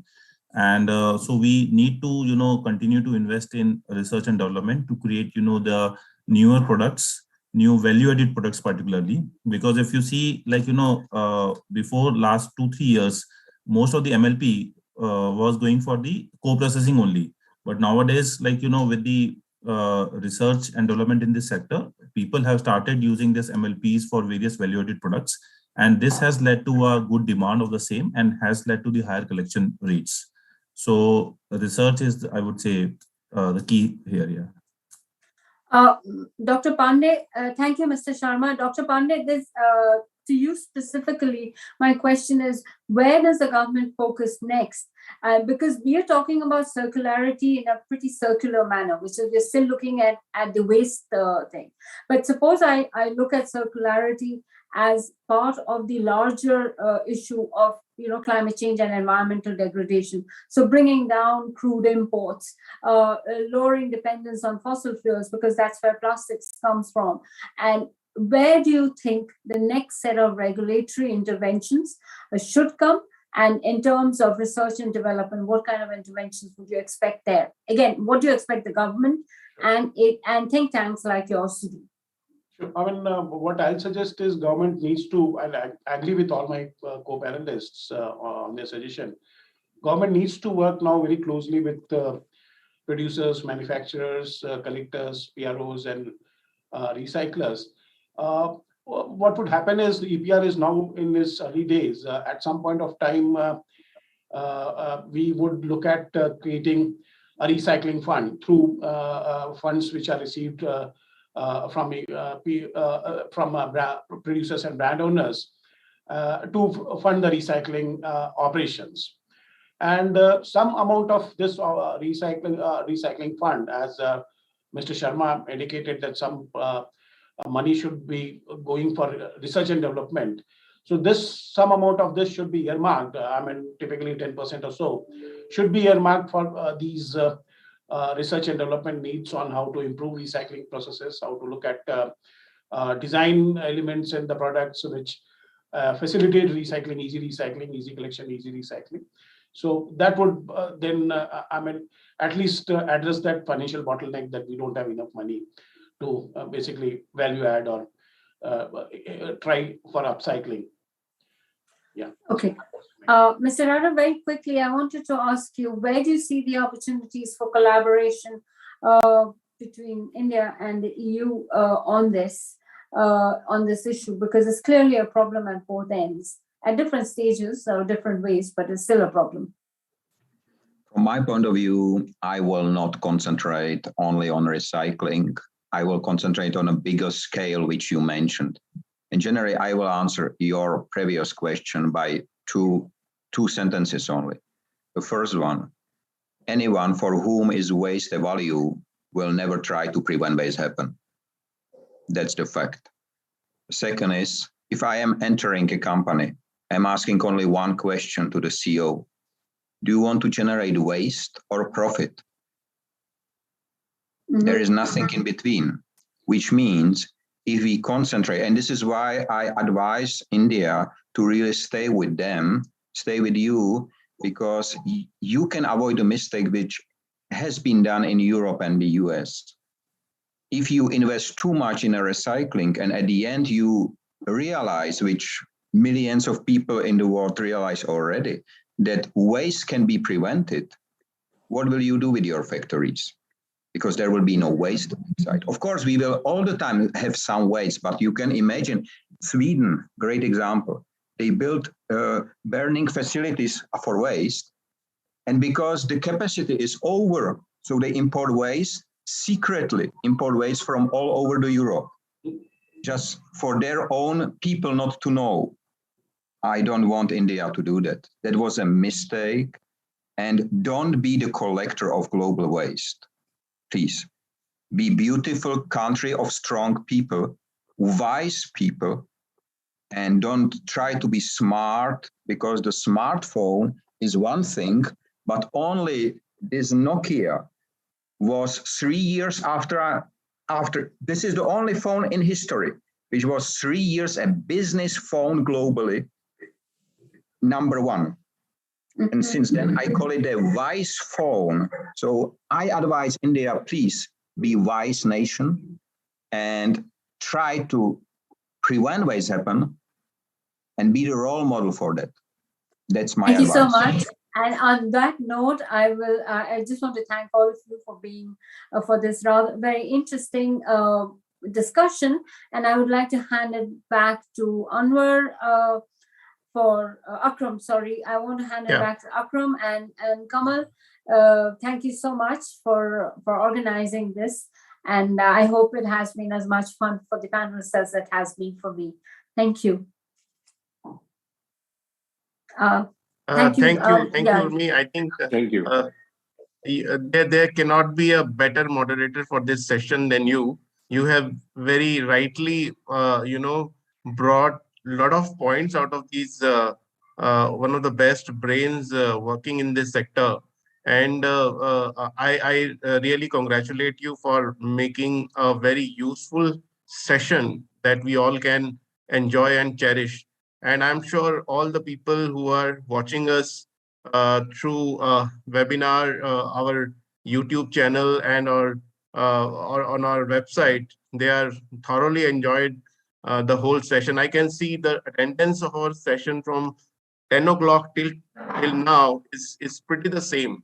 So thank you so much, and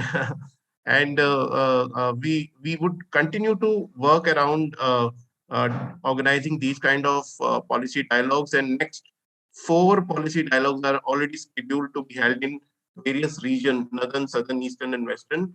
As Michael mentioned, we need to have our own solutions. So that's why these regional dialogues would be helping us to bring the right stakeholders from the region, and look forward to continual engagement on this.